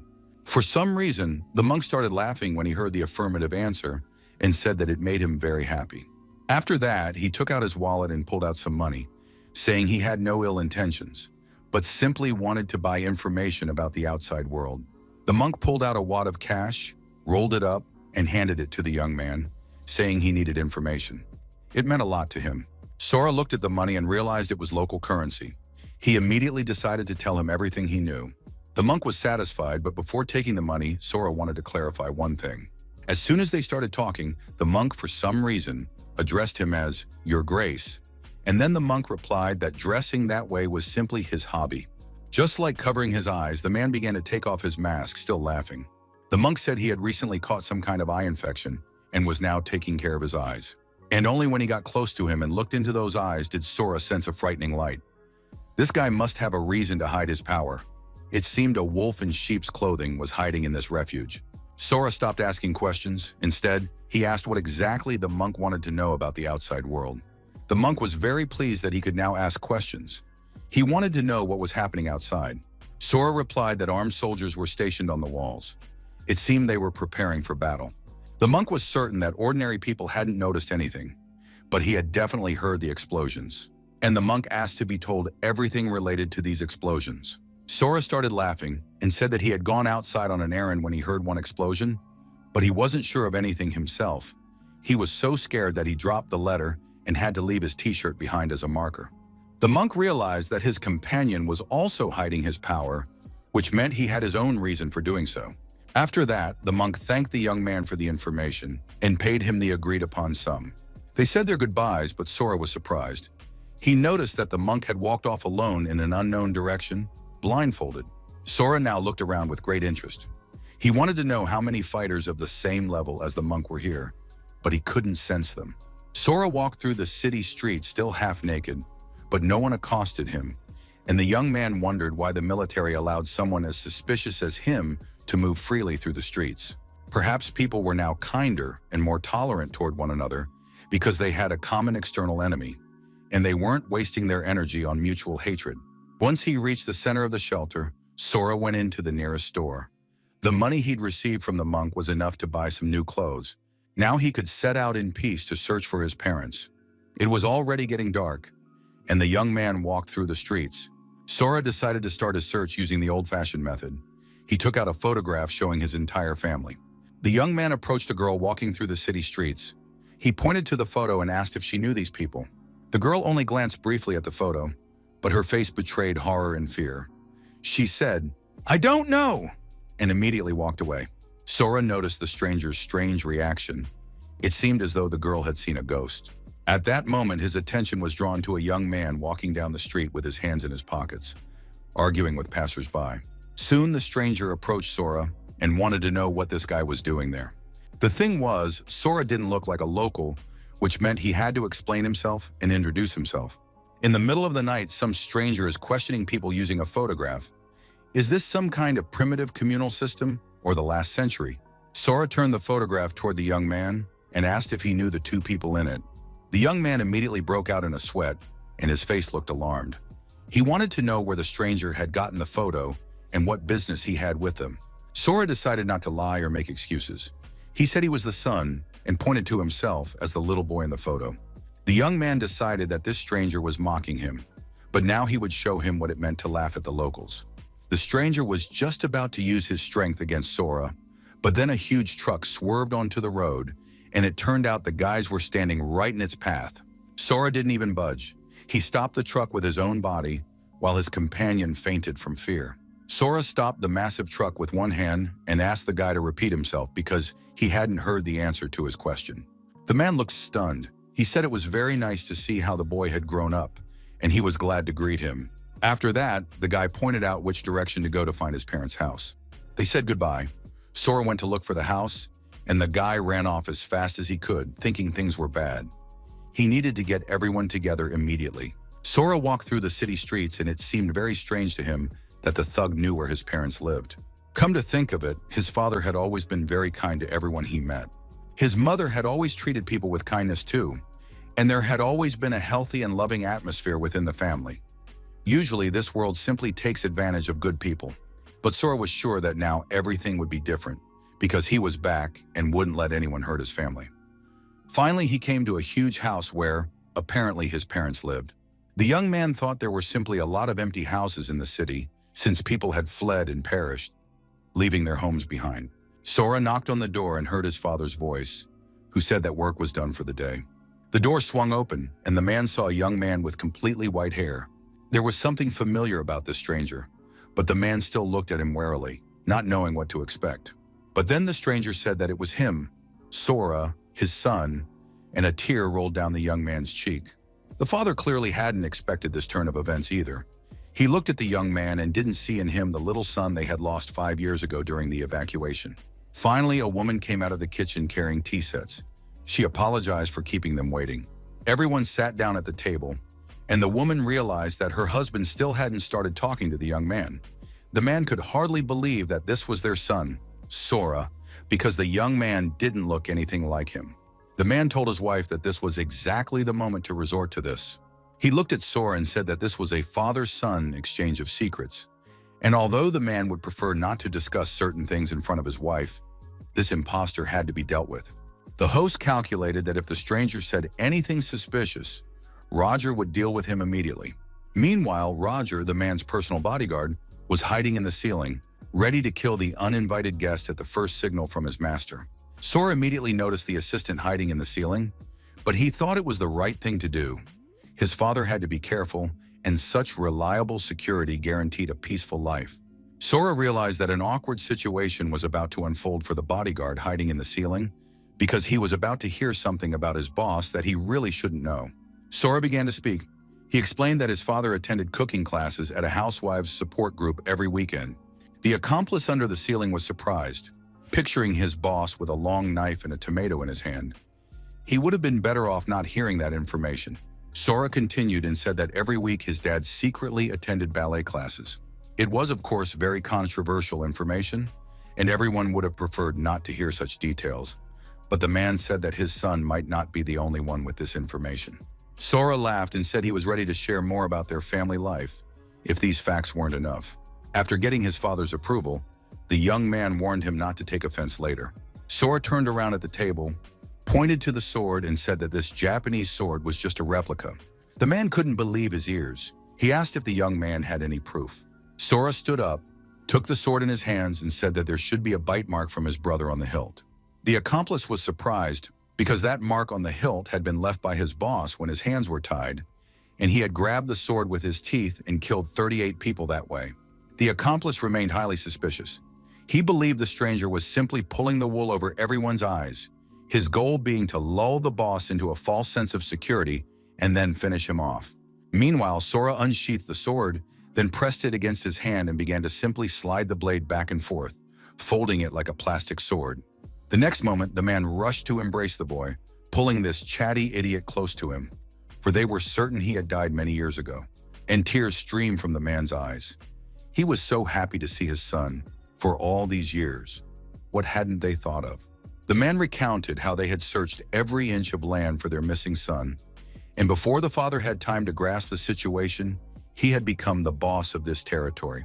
And now this boss was shedding tears in front of everyone, like some silly girl. The man sobbed on his son's shoulder and asked for his assistant to come down from above. The guard was quite frightened, for now punishment awaited him.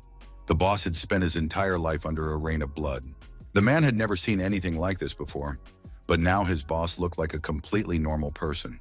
The bodyguard, much to his regret, had found the head of the family, a man who valued honor above all else, in such a dreadful state.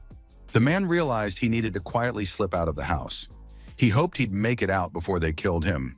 But before the guard could crawl away from the peephole, Sora stopped him, saying that his father wanted to speak with him. And so they were all sitting at the same table. The situation was, of course, tense, and so was the mood of everyone present. The head of the family turned to the guard and said that this ugly little man had the biggest mouth. Everyone knew that. Sora also looked at the unfortunate guard with a smile and warned him. If this situation became known, the blame would fall entirely on him. Ochia was afraid to look up at his boss.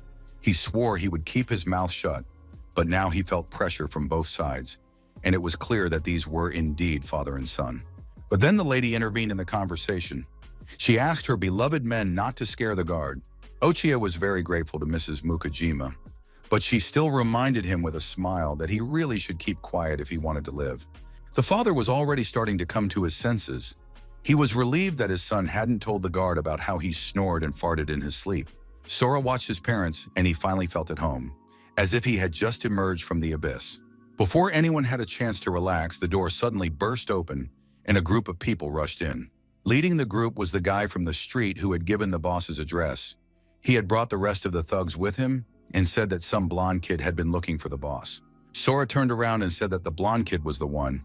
The guy recognized him right away and said, "Sure, this stranger might be strong, but he's alone, while he's brought the whole gang, and now they're going to show him."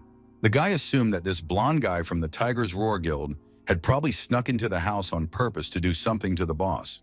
Sora stopped the guy with a light flick of his wrist before he could smash his head in, and asked his father to introduce them to each other.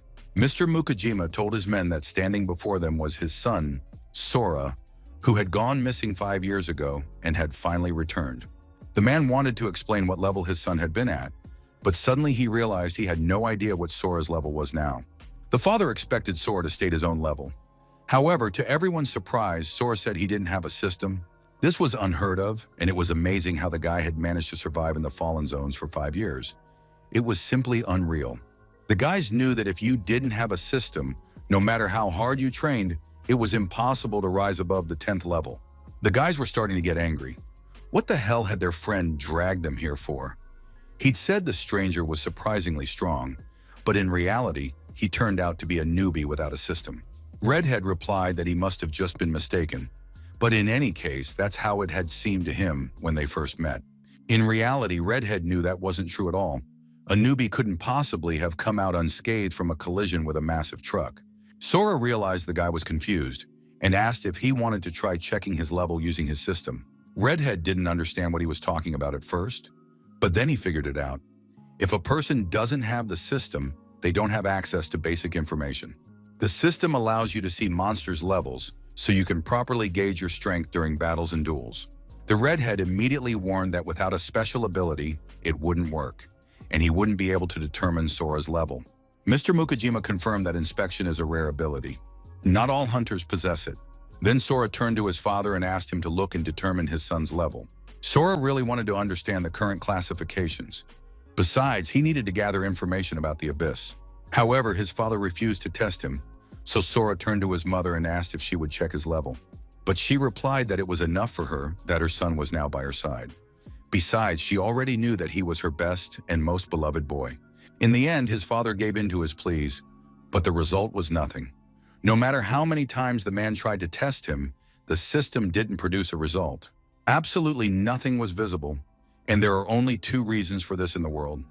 Either Sora doesn't have a system and is operating outside of it, or Sora's level is so high that his father, Mr. Mukajima, simply cannot see him. His father saw his son in the registered name, Sora Mukajima, but no other information was provided. If we assume the boy is a complete novice, it's unclear how he survived over the past 5 years, which means that option is impossible. It turns out that Sora's level was too high for his father to see him through the system. Mrs. Mukajima said they should just be happy and not try to figure out what their son had been doing all these years. It was clear enough that Sora was a good and strong young man. Besides, the woman was certain that her son must have gone through a lot to be able to come home now. Sora suddenly became emotional. Images from his life flashed before his eyes, times when he had behaved almost like a monster, and tears welled up in his eyes. Mr. Mukajima realized that everyone was about to cry, not just his wife and son, but himself as well. So he began ushering the boys out of his house, since the mother had finally been reunited with her child after so long. Before kicking everyone out of the house, the head of the family asked about Jiro and the others, since 2 hours had already passed and they still hadn't returned. Left alone, Sora asked his mother if there was any news about his older brother. The young man was very worried about him and feared hearing tragic news. But it turned out that his brother was fine. He was currently in the army and was alive and well. His mother showed him a photo on her phone. It depicted a handsome, confident man who had been fighting on the front lines all this time, as if trying to avenge his brother. Sora hadn't seen his brother in so long, the brother who had always been his friend and protector as a child. After that, Sora decided to find out what position his mother held here, and the woman confirmed that she was highly respected and had a good reputation. The fact was that the woman had become a priestess. She possessed many healing abilities, which allowed her to provide great support, and she could even make prophecies. Sora surmised that as a priestess, his mother could probably see right through him. The woman replied that she couldn't see other people's abilities, but she recognized her son immediately. All this was because she could make prophecies and had always known that her son would definitely return to her. Late at night, there was a knock at the door. The guard opened it slightly and asked who was there. He was ordered to throw the door wide open immediately because the vice head had arrived. It was a huge man with a cross-shaped scar on his forehead. Mr. Mukajima was in a wonderful mood. He threw the door open and greeted Jiro, congratulating him on his return. The man immediately noticed his deputy's gloomy expression and wanted to know what had happened. The head told his deputy that he had asked someone to observe everything from the sidelines to see how things were going, and now he wanted to know what they had found out. Jiro replied, just as the head had suspected, the Tiger's Roar Guild had joined forces with the army. As usual, they handed over the monster carcasses to the army, but the man with the laptop started nitpicking during the inspection of the goods, saying that the monster bodies were too battered and he didn't want to accept them. He made up excuses and gave only half the points, even though he reported the full value to his superiors. And during the audit, the entire difference in points went to the Tiger's Roar Guild. The head of the Union Guild was very upset upon hearing this news, because this is outright robbery. The Tiger's Roar Guild is supposed to remain neutral, but they're pulling stunts like this, and things will only get worse from here. We can't just sit idly by and let ourselves be humiliated. This will affect the city's future. The guild leader thanked Jiro for completing the task and told him he could put everything aside for now, eat and rest. Mr. Mukajima said that later he would go to the Tiger's Roar Guild himself and settle this matter with them. They need to show them that the Union Guild isn't some naive pushover that can be deceived and used for their own purposes. Sora wasn't present during the conversation, but thanks to the dark shard in his chest, all his senses and faculties were heightened, and he could hear from a distance. The young man realized that the Tiger's Roar Guild, along with the thug Kagawa and the rest of the hoodlums, had banded together, and now his father was going to negotiate with them. Sora was a little worried about his recently found father, so the young man threw open the door and appeared before the men, saying that he would go with his father. The redhead was very pleased, realizing that Sora wanted to get involved, and that meant he would get to see his true strength. The guild leader introduced his son to his assistant, explaining that Sora had gone missing 5 years ago in the Fallen Zone and had now returned to them. Jiro wanted to know what level the guy was at since he'd managed to survive so long in the Fallen Zone, but he was told that Sora was off-system. It all sounded very strange. It turned out that the guild leader's son was just an ordinary person, But without the system, you're as good as dead in any shelter. You wouldn't last more than 3 days. Of course, there's a chance of survival with elite stats and good survival skills. But without professional skills, you'd turn into dead weight faster than the fight even started. In short, Jiro didn't trust this guy. He was happy for him, but said that if the guy had just returned, he was probably tired, and it would be better for him to stay home this time. Mr. Mukajima himself didn't know what to expect from his son, so he agreed with the idea and told Sora to stay home with his mother. The woman realized she needed to step in. She offered to show her son around the house and the entire property. Sora wasn't offended by what was happening. This was to be expected, since to the people with the system, he was just an ordinary person, and he wouldn't be of any use in battle. Besides, Sora still hadn't gotten a full picture of this hideout. He knew there were monsters specifically targeting him, so he decided it was better to hide his power so as not to involve his family in this. Sora didn't argue and immediately agreed with his father's and his deputy's decision. The redhead was unhappy. He'd missed his chance to watch the chief's son in action. But soon the whole group set off for the showdown, and there was no time for sadness. Mom asked her son not to be upset. Dad was just very worried about him and didn't want to lose the child he had just found. After all, they had been reunited after so many years apart, and of course, his father didn't want to put his son in danger. Besides, Mom asked him not to worry about his father. Everything would be fine. He was strong enough to see into the future, and the card said that her husband would return unharmed. Sora suspected that perhaps his mother was making predictions to foresee danger. But if the Tiger's Tooth Guild had allied with the army, then his father would now be in conflict with them more often. Sora wanted to find out what the situation was like in the shelter and why the Tiger's Roar was hostile toward his family. His mother explained, after Judgment Day, the Hunters Guild, founded by the Awakened, joined forces with the military to manage the shelters. Sora's father had founded the Union Guild and was cooperating with the army in this shelter. They stayed here to wait for Sora's return. During that time, the guild had grown significantly, as all its members dream of finding their families. They maintain order, gather supplies on the battlefield, and fight monsters, while the military participates in breakthroughs and attacks on the towers. The guild leader is very kind and doesn't want to send his people to help with the breakthroughs. That's how they managed to preserve this place for 4 years. But a few months ago, a large hunting guild from the 4th Refuge called Tiger's Roar came to their refuge to establish a branch. Since then, conflicts between the guilds have not stopped, and unfortunately, the military does not intervene in these skirmishes. Enemies and monsters are growing stronger, and the army is struggling to hold them back. However, the Tiger's Roar Guild volunteered to clear out the towers, and its power has grown so great that the military has to rely on them. Information about tower raids is so valuable that it cannot be ignored. Furthermore, the Tiger's Roar has an awakened one, chosen by the tower's deity. His name is SR, and he is the Tiger's Roar Guild's greatest asset. Sora listened very carefully to his mother's story. He wanted to know what a tower deity was. The woman explained that there are tower lords whose power is practically comparable to that of a god in the human sense. If you pass the deity's trial, you become an Isar and receive divine power. Outside the towers, such people are considered gods, and they also become guardians within the tower walls. Currently, the Tiger's Roar Guild has the most ESRs in its ranks. Since each ESR possesses absurd power, this guild is rapidly absorbing all the other smaller guilds. All the locals love Sora's father's guild, but it has never cleared a tower, and they are the only ones who still don't have an ESR. Sora understood that the situation was truly sad and dire, but that it could still be changed. At the same time, the young man wanted to know, if people love the Union Guild, then why do its members act like ordinary mobsters? And then his mom surprised her son by saying that she just liked that type of man.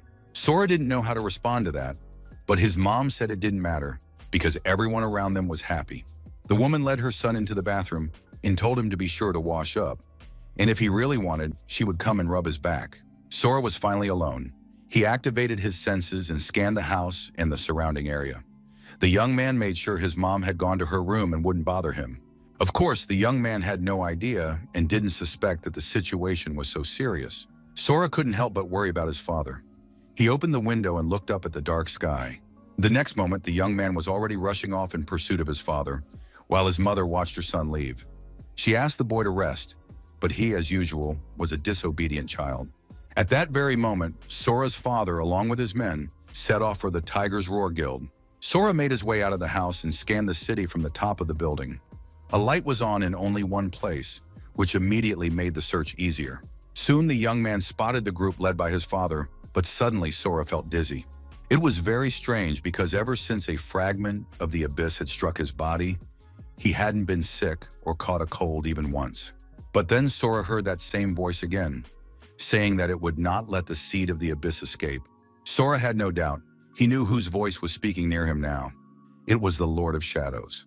Sora realized that this monster was concealing its presence, because to his surprise, Sora couldn't sense or feel it at all. But now he could be certain that this monster had made its way into the hideout, and he needed to stay on guard at all times. But the next moment, the boy felt a terrible dizziness again. It seemed as if everything around him was spinning like a top. The Shadow Lord's voice declared that he would not let the seed of the abyss escape.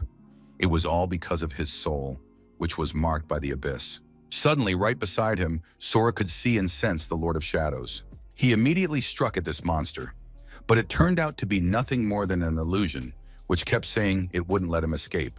And all this was because the young man's soul was marked by the abyss, and so, in a loop, he repeated the same words over and over again. Finally, a bright beam of light blinded the boy. He was ordered to get off the roof immediately because he was shouting loudly and had been spotted. Sora noticed that the illusion vanished immediately, and he ran off, not intending to show himself to the military patrol. After running a long way, the young man stopped and saw the illusion near him again. It had returned. Sora realized that the illusion had vanished because of the light. Perhaps this was a way to control it. He would have to test that later. Sora finally made it out onto the streets where ordinary, peaceful people were walking. He stood under a street light and decided to check his pulse. Sora finally figured out the pattern. If he stayed in the dark for more than 7 seconds, the mark would activate, and he would start to feel dizzy. As soon as Sora lost his composure, various lines about the marked soul and the seed of the abyss would appear. After that, part of the Shadow Lord became visible to Sora, and he began repeating the same words over and over, getting on the young man's nerves. Moreover, only he could see this face. Judging by the fact that passers-by didn't notice anything, they just saw a handsome guy talking to himself. Sora soon figured it out. As soon as he stepped into the light, a piercing noise began ringing in his head. After a while, the noise subsided, the mark vanished, and Sora stopped seeing the Lord of Shadows. This hadn't happened before, because he had always been at his parents' house, in well-lit rooms. Sora realized that the Lord of Shadows could find him practically anywhere, and would put psychological pressure on him, repeating the same phrases over and over. Besides, he's capable of launching a surprise attack at any moment, so he can't let his guard down. But first he needs to find his father and help him if necessary. Sora set off through the dark streets, talking as if to himself, and it was clear to passers-by that this guy wasn't quite right in the head. Sora walked along the lit streets, and there was absolutely no one around him. He could relax and not get distracted, and instead think about the situation with his family. According to his mother, the military no longer needed the Union Guild, which meant that its leader, Mr. Mukajima, was in danger. Sora had no idea how many strong people were in the hideout, but he understood that the army, in alliance with the Tiger's Roar Guild, wouldn't just sit on the sidelines. There was a very good chance they would try to destroy the Union Guild, and then he would have to protect his parents, even if it meant killing everyone. Sora thought sadly that he would never be able to return to those peaceful days. Soon, the young man saw a crowd of people ahead of him. It seemed he had reached the right place. Sora hid off to the side. He didn't want to interfere or show disobedience in front of his father's subordinates, but at the same time, he was ready to join the fight at any moment. Right now, it was important to watch how his father would conduct these negotiations, because in conflicts, violence is a last resort. That was exactly how the man had once taught his son, and now Sora wanted to see if his father would hold out until the end. But then the crowd roared, and everyone shouted with excitement that the show was finally beginning. It had been a long time since the boss had drawn his sword. Last time, according to the guys, the man left a scar nearly 20 meters long on his opponent. The guild leader looked simply stunning at that moment. His gaze was full of fury, and his whole body radiated energy and strength. He drew his sword and swung it above his head. Sora's eyes widened in surprise, his jaw dropped, and he forgot to hide. The thing was, there was a huge hole in the building that ran the entire height of the massive house. Sora turned to one of the men and asked if his boss had always been so strong and powerful. The man proudly replied that their leader was known for charging into battle without hesitation. Sora was shocked because his father had said that violence was a last resort. At that moment, the boy realized that parents usually lie to little kids. You know, about Father Frost, Santa Claus, and all that. The man confirmed that at first the boss had indeed been against violence. Back then, he still believed the military would sort everything out. But a lot has changed since then. The military doesn't care about skirmishes. As long as the hunters do their job and civilians aren't starving, they won't bother to break up a fight. So the quickest way to solve problems is with your fists. If you can't win in a fight, there's no point in opening your mouth. Talking won't help. And then talk. That's the motto that works these days. Sora used to think that the strong hid their power, like a monk. But now it's clear that you can run wild if you possess great strength. Or perhaps that's exactly why this monk closed his eyes, to avoid rampaging and to view the world more calmly. Meanwhile, our monk was on the roof of the building, observing from above the aftermath left behind by Sora, who had destroyed all the monsters that hadn't perished in the bombing. Yukio Shuzenji removed the bandage from his face and activated his keen eye.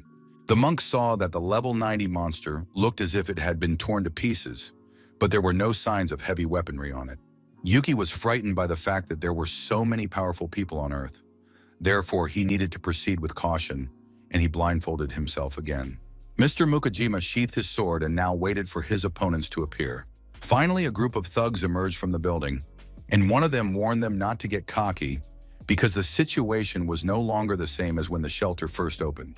Mukajima confirmed that indeed a lot had changed because all sorts of annoying villains had appeared who had no business being in the shelter. The man already regretted that he hadn't destroyed the members of the Tiger Roar Guild when he had the chance.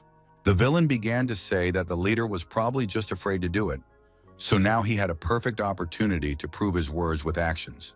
Mukojima was furious when he heard the insinuation about his cowardice, and he said that he would deal with his opponent right now and wouldn't let him get away with it, and he began to draw his sword. Seeing what was happening, the villain looked a little flustered, since he had already provoked the guild leader enough. So why wasn't his backup showing up? Or was that not enough? And the man continued to humiliate the guildmaster, saying that he couldn't even draw his sword because he was a real coward, which meant he'd be better off as fuel for the tiger's roar. But in the very next moment, Mr. Mukajima, drawing his sword from its sheath, lunged at the insolent man. And just then, a phantom-like woman with guardian angel-style wings appeared behind him, and she raised a shield that struck Mukajima. The Demazovids were pleased that they had provoked him, and the man had gotten himself into a fight. That was exactly what they had been counting on.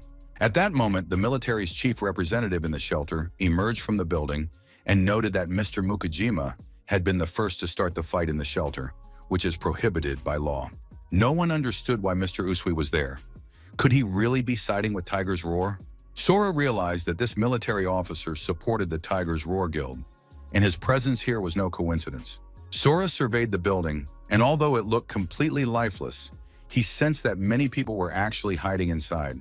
Everything pointed to the fact that the military's presence in this place at this time was by no means accidental. It was all a staged provocation. Mr. Mukajima also recognized the soldier Usui, who usually received people and goods at his place.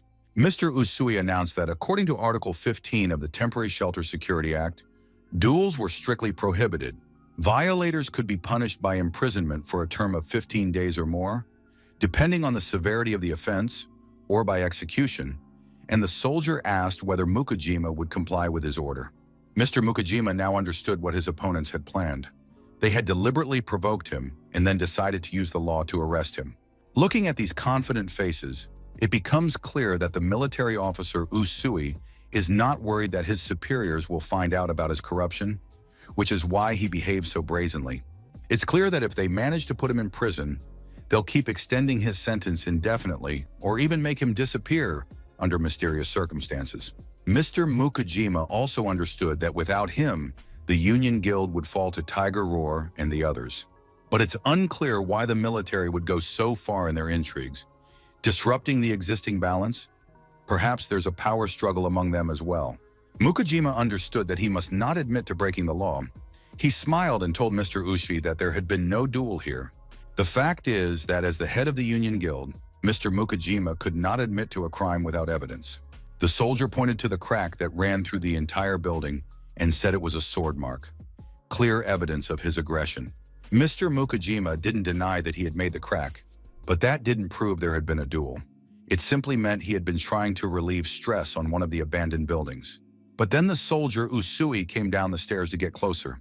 He realized that the intelligent and self-assured Mukajima could put him in a foolish position. Usui said that in the current situation, Mr. Mukajima had no say in the matter. Here it was Usui who made all the decisions. If Usui claims that everything points to a duel, then that is the case, and Mr. Mukajima had lost the moment he arrived here. At that moment, a large number of soldiers appeared from the building's windows, aiming their weapons at the guild members. The guild leader was smart, and he understood that he had to act very cautiously, while Redhead urged his leader not to give in, but to fight these people right away. Mr. Mukajima told the soldier to hold his horses because his men were currently in the line of fire and wouldn't shoot at civilians. The guild leader was actually devising a plan of action. He understood that the military officer Usui was too strong, but if they took a representative of the Tiger Roar as a hostage, they might be able to break through. Tsuchida soon sensed the power emanating from the enemy. He immediately activated his shield because he had no intention of being the weak link. But this character's defensive abilities were different from those of other classes. He could analyze incoming attacks, but Mr. Mukajima understood that even at this distance, he was capable of blocking his opponent. The Milky Shield can only withstand swords. However, the level of this resistance is much higher than that of other shields. Tsuchidu was confident that his shield could withstand an attack from a warrior of the same caliber as the head of the Union Guild. The villain hid behind his spiked shield and was already beginning to laugh in his face, for his opponent would not be able to pierce this powerful shield. The military officer Usui turned to the guild leader and asked if he was now willing to go to prison on his own, or if he should be thrown in there along with his comrades. Jiro and the other guild members did not want to let their leader go to prison and now watched the situation with anxiety. Mr. Mukajima sheathed his sword, unfastened it from his belt, and handed it to the soldier. It was the only wise thing to do in this situation. Among the members of the Union Guild, there was no consensus either. Some believed that the leader had struck the building just for show, but there were also smart people who understood that the leader had surrendered in order to protect his people. Jiro silently watched what was happening. The leader had made an agreement. When he raised his sword, it meant they had to get ready, and when he lowered it, they had to attack. The rest of the guild members were unaware that there was a special secret communication technique between the guild master and his deputy. Jiro was ready and watched closely. He saw the moment when Mukajima let go of his sword. The sword vanished instantly, and Mukajima himself lunged at Tsuchida, circling around the soldier and preparing to fight with his bare hands. Of course, this shield had a spell that blocked sword attacks, and the villain hoped that this would help him. Finding himself face to face with his opponent, Mukajima drew his sword and prepared to attack. Tsuchida smiled a nasty, smug smile. He knew that even a warrior as strong as the guildmaster wouldn't be able to cut through his shield. But at that moment, Jiro stepped in. He extended his hand toward Tsuchidu and activated his active skill. As a result, the guildmaster's attack succeeded, and the protective shield shattered into tiny pieces. Tsuchidu had just enough time to notice that for some reason, his opponent was holding a hammer instead of a sword. Everything happened very quickly. The soldier Usui drew a dagger. He said that Mukajima wanted to kill him personally, so he was defending himself. Jiro directed his skill against the soldier, blocking his attack, and now the man could do nothing with his knife. Tsuchida felt as if he were paralyzed. He shouted to his men that the Union Guild had gone mad and they needed to be killed. The soldiers opened fire, but Jiro continued to maintain his active skill, which created a protective barrier. Mr. Mukajima thought that as long as the situation was under control, and if they could just stop the opponents, they could quickly get out of there. Because, of course, the situation was not going in the Union Guild's favor. The guild leader was about to deal with the enemy when suddenly something flew past him very quickly, and he didn't even have time to see what it was. The soldier was very pleased. He said that the stone wall Jiro had created had cast him into shadow and that it was a very useful skill in combat. But the fact was that he himself had noticed the remnants of light magic on Tsuchida's shield. Thanks to this, the conditions for activating the assassin's ability, Shadow Trans, were met. And now the soldier Usui was able to pull Tsuchida toward him, and without a hostage, the guildmaster had no chance of winning this fight. Usui suggested he surrender right now. The guildmaster was very surprised. He stared, unable to believe his eyes. All the rank-and-file members and soldiers stood with their mouths agape, staring in one direction. They wanted their commander to explain the situation to them. Usui couldn't understand what had so surprised and impressed everyone present, but then he felt someone's hand on his shoulder. It was unclear how this person had managed to sneak up behind him so quickly. Sora now stood between the two villains, holding them by the shoulders and asking what had surprised them so much. Usui was very tense. He wanted to figure out who this person was and how the stranger had managed to sneak up on the assassin unnoticed. Could this be backup for Mukujima? The soldier didn't know who was beside him, but he knew it was an enemy. Whoever struck first would win. So the man realized it was time to take advantage of the situation, and he began quietly pulling a small bottle containing some kind of potion from his pocket. Tsuchidu noticed this movement. He knew the bottle contained a deadly poison that the Tiger Roar Guild had prepared to kill a level 90 monster. It was unclear when the soldier had managed to steal it. Usui flung the vial of poison aside. Then with a sharp swing of his dagger, he slashed the bottle open so that the potion would spread throughout the area. Tsuchida tried not to breathe. He realized that this vile soldier had decided to destroy them all. The rank-and-file soldiers, like mindless sheep, stared at the mist spreading around them and breathed it in deeply. They had no idea what it was. Tsuchidu realized the fight had reached a stalemate. It was no longer a laughing matter, but at least Mukujima's ally, who had so unexpectedly appeared near them, had been killed. However, at that very moment, someone grabbed the two villains by the scruff of the neck and held them tight, preventing them from escaping the epicenter of the spreading poisonous fog. Sora felt great. He clenched both of the soldiers' daggers between his teeth, and now the villains realized they were dealing with a true monster. To them, Sora seemed like a true monster, one that was immune to the poison used to kill monsters, and he held the two of them firmly as they tried to escape. Depending on their specialization, a player's stats vary, but they always include intelligence, perception, strength, dexterity, and constitution. If the stranger is capable of withstanding this poison, then his constitution stat is on par with that of a level 100 player. Tsuchida stared at the stranger in horror, realizing he never expected to encounter such a defender at the guild leader's side. Sora ordered the villains to tell their men to lay down their weapons and retreat, but instead of obeying, a brawl broke out between the men. And in the very next moment, the soldier Usui, seizing his chance, leaped onto Sora's shoulder, pinned his arm, and was ready to break it. But before the villains could take advantage of the opportunity, Sora threw both of them to the ground with all his might, not giving them a chance to do anything against him. Mr. Mukujima watched his son with utter delight as two fleeing enemies whizzed past his head at tremendous speed. They slammed into the stone wall with all their might, and Mr. Mukujima felt a shockwave as if several bombs had exploded near him. And it was just his boy throwing the bad guys off him. Usui was ready to admit that this unknown player was very strong, but it was unclear how he would react to the shadow trance. And now the soldier was already behind Sora with a dagger in his hands. He thrust his dagger into the young man's back, but at the last moment his hand wouldn't obey him for some reason, and Usui was forced to push with all his might. The soldier continued to press, but he felt as though the stranger's body were made of steel, and the knife wouldn't penetrate the flesh at all. It felt as if he were stabbing a rock. Sora let his opponent enjoy his failed attack, turned around and struck him in the chest with all his might. Usui no longer understood what was happening at all. This guy had wounded him with just his bare hand, despite the bulletproof vest. The soldier realized he needed to retreat, but just at that moment, Sora grabbed him by the face and slammed him to the ground with all his might, crushing his nose so hard that blood spurted in all directions. Satisfied that Usui was no longer trying to get up and was lying motionless, Sora got up from the man and began to look around.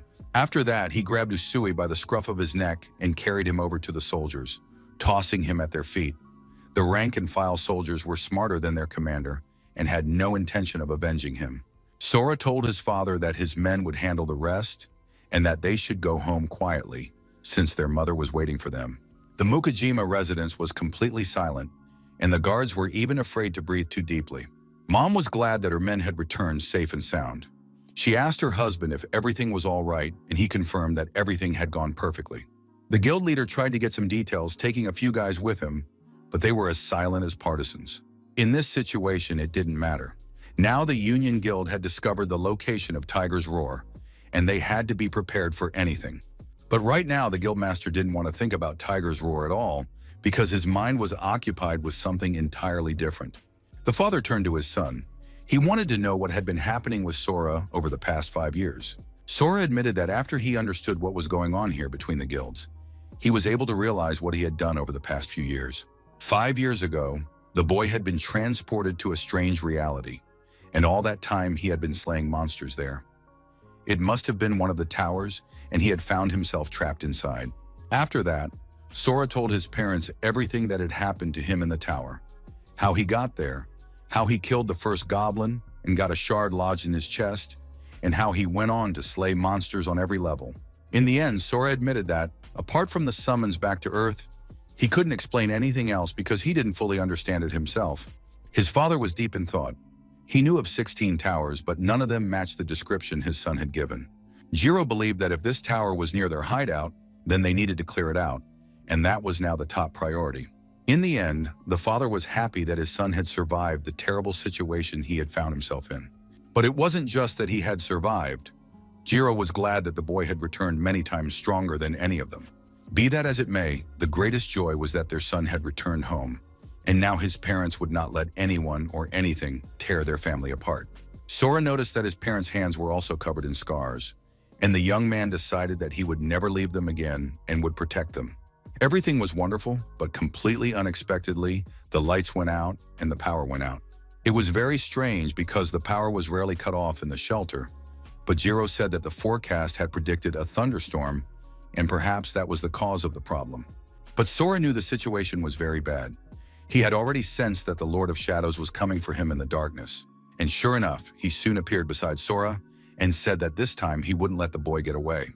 Sora knew that this shadow companion had appeared, but this time his words were different from what he had said in the past. Moreover, Sora noticed that his father and mother could not see the Shadow Lord, even though they were also awakened. But at that moment, the Shadow Lord looked very surprised and gradually began to fade away. Sora couldn't understand what had happened. Had the spell been broken? But soon the young man realized that the Shadow Lord had simply left his body. A few moments passed, and now the stranger in the cloak was standing next to him, full-sized. He was glad to greet the seed of the abyss. Sora realized that his shadow companion wanted to be considered a separate entity, but it was already clear that he couldn't manifest physically, which meant he was an illusion. At that moment, the Shadow Lord leaned toward him and said that there was no need to pretend Sora couldn't hear him, and that he shouldn't consider him an illusion. Of course, people love to deceive themselves. But now the Shadow Lord covered Sora's eyes with his hands and asked if the boy still considered him an illusion. Sora said he couldn't see a thing. Could all of this really be happening? His parents and Jiro stared at the boy in surprise, not understanding what was happening. Sora was enveloped in some kind of dark energy. It was literally emanating from his body. Mr. Mukajima was very alarmed. He couldn't understand what was happening to his son's eyes. His mother immediately began applying her healing techniques and initiated the purification process. The woman sensed that her son was not under the influence of a curse, but she still could not find an explanation for his condition. Sora thought that this time the Shadow Lord had created a real physical manifestation of himself, which meant that things were bad and everyone was in danger. Sora, despite being blind, was able to see his opponent and rushed to attack him. The Shadow Lord, though he was grabbed by the throat, continued to mock the young man and ask if he was afraid. The boy's parents were very worried. They could see their son fighting someone, but they couldn't see the enemy. And even his mother, who was a seer, couldn't see anyone. Sora still had his opponent by the throat and asked why this cowardly bastard was chasing him. But then the Shadow Lord said that Sora must have misunderstood him, but come to think of it, he hadn't actually introduced himself. It turned out that he was Fudel, the god of darkness, from the noble divine race of AS. Sora once absorbed the black crystal, the divine power of the AS race left behind in the abyss. To put it simply, Sora absorbed the power of darkness that belonged to Fudel. And now the god's minions are keeping a close eye on the guy because he left the abyss of his own accord. These very minions are already gathering nearby, and if Sora doesn't want to die, he needs to return to the tower with Fudel. Sora held his opponent back, but thought that God's minions were probably the Ezras his mother had told him about. His father couldn't wait any longer. He didn't understand what was happening, but he drew his sword and was about to kill someone. However, his wife stopped him and said that they should just watch for now. Sora continued talking with Fudel and said that, by the looks of it, the gods weren't having an easy time of it either. The young man kept his grip on his opponent's throat and wanted to know what a couple of Ezras could possibly do to him. Foodle advised him not to show off just because Sora had managed to beat him once by sheer luck. Other Ezras were no match for his current level of power, and Foodle had been able to blind Sora without even breaking a sweat. Sora wanted to know why on earth he should believe his interlocutor, since it could just be a bluff. Foodle laughed and said that, of course, the guy didn't have to believe him, but once the place was drenched in blood, it would be too late to regret anything. Sora knew he shouldn't trust this creature, but at the same time, he couldn't deny that it might be true. But then a glow appeared, and Foodle immediately tensed up. With every passing moment, the light illuminated the room more and more. And now Foodle was screaming and wheezing loudly, as if he'd been dropped into a sizzling hot pan. Suddenly, Sora realized he could see everything again, and the young man watched as his opponent dissolved, while everything around him was bathed in some kind of divine light. Mr. Mukajima was very pleased when he saw Mr. Shuzengi standing before him, who had arrived just in time.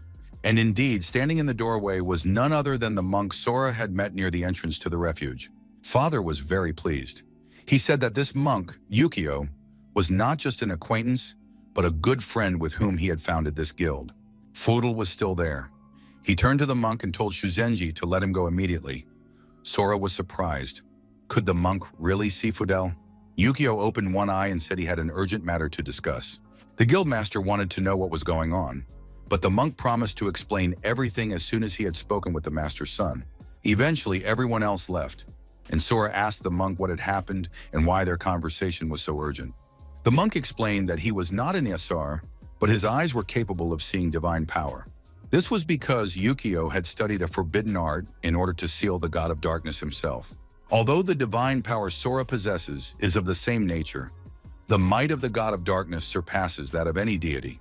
Yukio didn't know how this power had come to the boy, but there was no time to figure it out now, because incredibly powerful beings were flocking to the city. Most likely they are drawn here by the power Sora now possesses, and there is nothing that can be done about it. The monk didn't know exactly what had happened between the boy and the god of darkness, but Foodle's words were the absolute truth. However, Sora must not return to the abyss, because the inhabitants of the tower are far more terrifying than these Ezras. They are eager to deceive him, to lure Sora back into the tower so they can take away his divine power. The best course of action would be to leave this refuge and join the military. Sora asked, "Are you really talking about those people who wanted to blow him up?"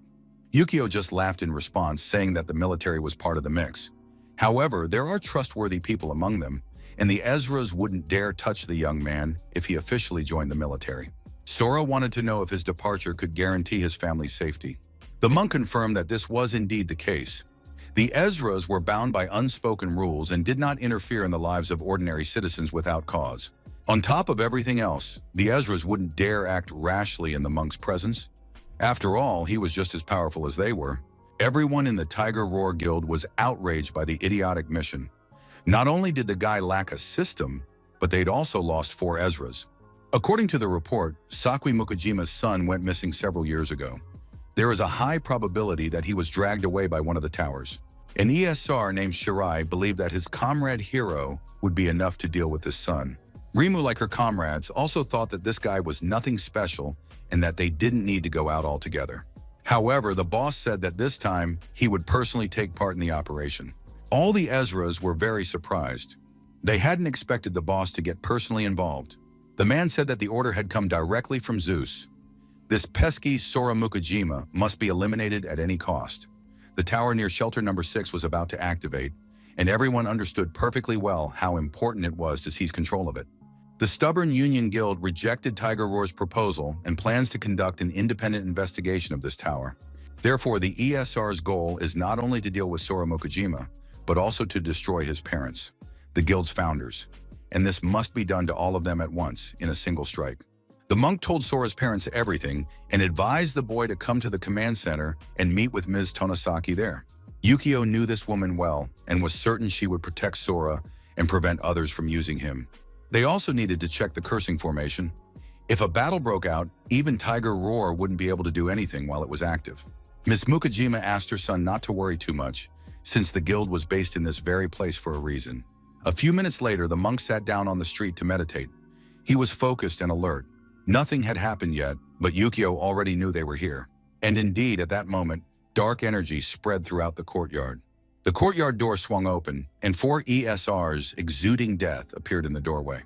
The monk used the Veil of Golden Bells. With its help, he began to hold back the villain's advance.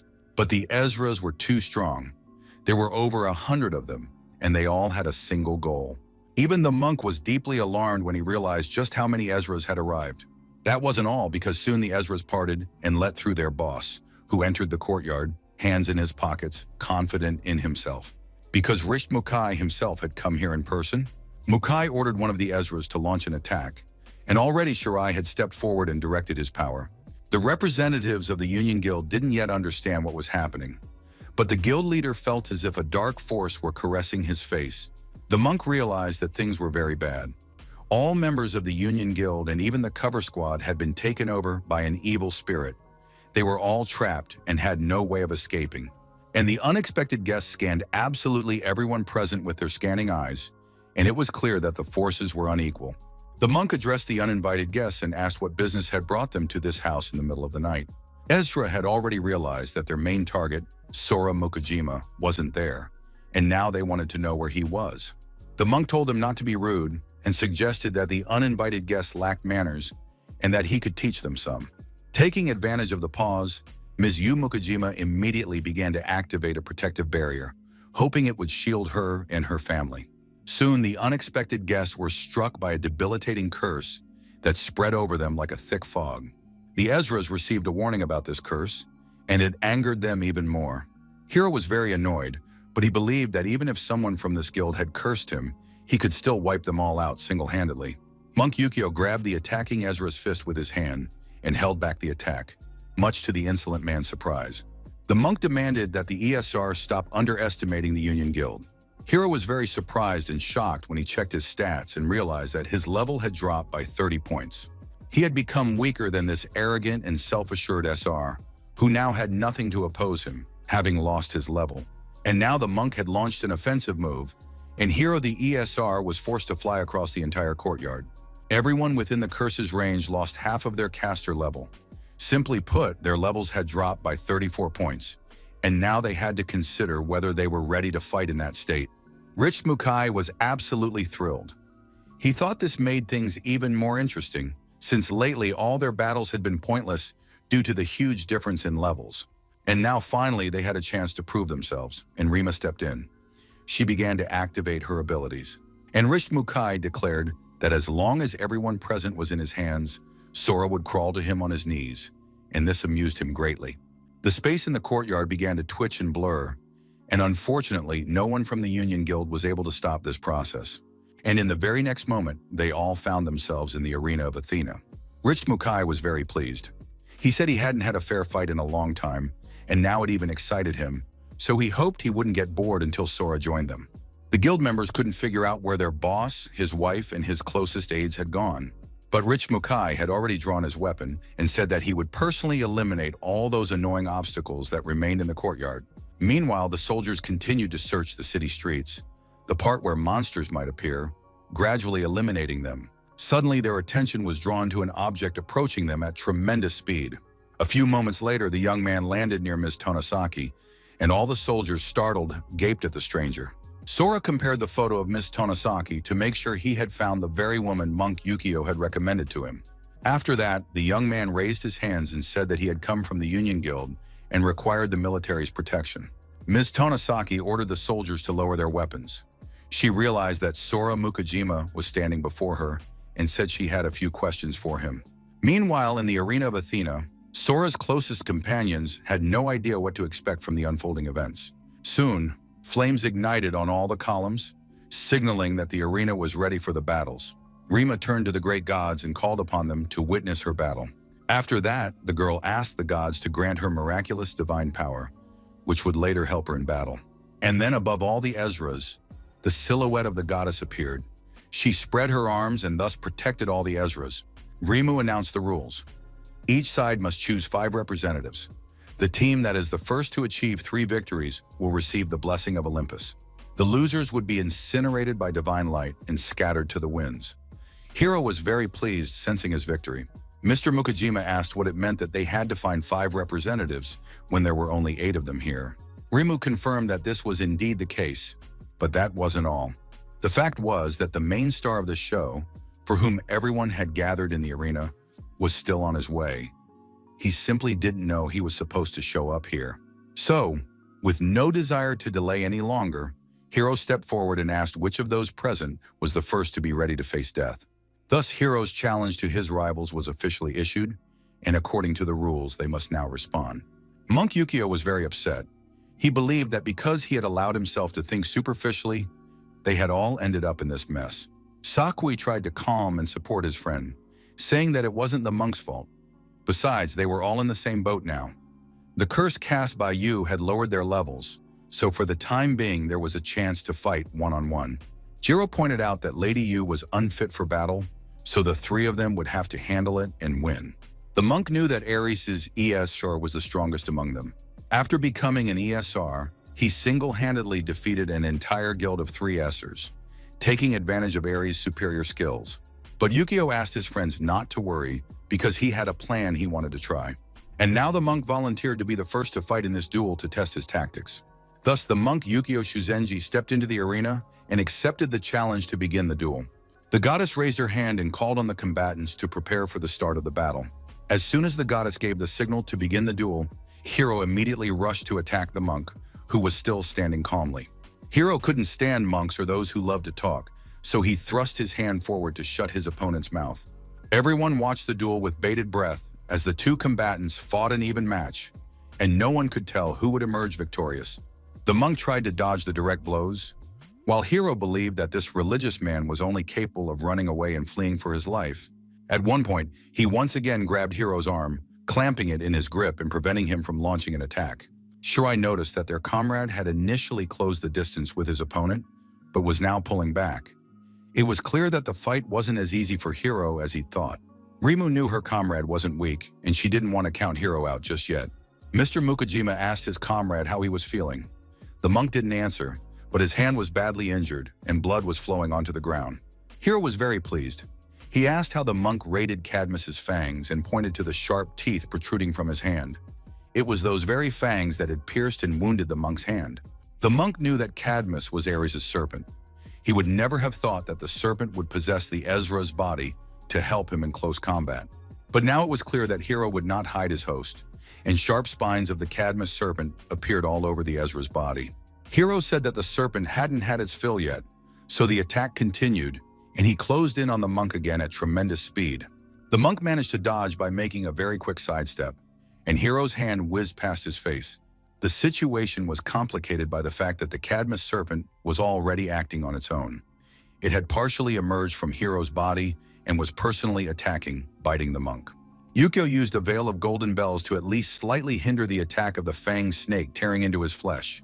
After that, the monk managed to leap back a considerable distance and free his hands from the snake's jaws. However, the next trouble was just around the corner. The venom of the Cadmus snake began to affect the monk's body, and all his stats immediately dropped as a result of the poisoning. Hiro was very pleased with the fight. He noted that the monk turned out to be quite tough, and the battle had become more interesting. Hiro had restored his health thanks to the blood the snake had sucked from the monk, and now he realized that the monk had reached his limit. The guild leader understood as well. If the battle dragged on, the gap in strength would only widen, and it was unclear whether Yukio could handle it. And Hiro had already rushed back into the attack, not giving his opponent a chance to recover. And thanks to the monk's slowed reactions from the poison, Hiro carried out his attack with little difficulty. He landed blow after blow, while the monk could only hide behind his hands, and the only question was how long he could hold out. Yukio, gritting his teeth, began reciting some kind of prayer, because there was nothing else he could do. Hiro was enjoying the fight, but said that no god could help the monk now. Rimu, who was watching the fight closely, noticed that her companion was enveloped in divine power. It was very strange since the monk wasn't an Ezram. Where on earth was his divine power coming from? The guildmaster was absolutely thrilled, watching as his comrade found a good solution in such a difficult situation. It was now clear that this match was still up for grabs, and the monk continued to mutter prayers under his breath, bowing before the embodiment of all Buddhas. And at some point, the Vajra mantra of 100 verses was recited, and now it was fighting in the monk's place. Hiro said he didn't give a damn about any god, and the monk was mistaken if he thought this pathetic trick could stop him. But Yukio was already filled with divine power, which grew stronger and more powerful with every passing moment. Hiro thought the monk was a real idiot, trying to even the odds by donning armor made of divine power. Of course, Hiro respected his opponent's determination, but was that really his entire plan for victory? Hiro had already killed many people, and he had encountered all sorts of characters, even some rather unusual ones. They believed they could block the snake's fangs by covering themselves with a shield of divine power. But they didn't know that divine power was a resource even richer than fresh blood. And now Hiro was certain that he would devour the monk along with his divine power, for he had done so before with another religious figure. And finally, the opponents closed in on each other, and the fight entered its decisive stage. And to the surprise of everyone present, Hiro took a blow to the face, and then the monk sent him flying with a powerful punch to the jaw. Hiro couldn't understand how this could have happened. The monk had managed to suppress the snake's venom and regain his speed using divine power. Yukio had no intention of stopping. He continued his attack and landed several more blows on his opponent. It was now clear that not only his speed, but also his strength and reflexes had increased. Absolutely all his attributes. However, one shouldn't forget about the snake, which was ready to defend its master, and now this monk was the perfect prey for it. Hiro turned to his opponent and said that perhaps they'd fought enough, and the monk should just let the snake devour him. Hiro watched as the snake devoured the divine power and tried to feed on it, and now that divine power would become a part of Hiro. But suddenly something powerful struck the center of Ezra's back, and he couldn't understand what it was or what was happening. Hiro felt that he was no longer in control of the divine power, and now it filled his entire body and was gradually consuming the Ezra. Monk Yukio turned to his opponent and said that it seemed Hiro had started celebrating and having fun too soon.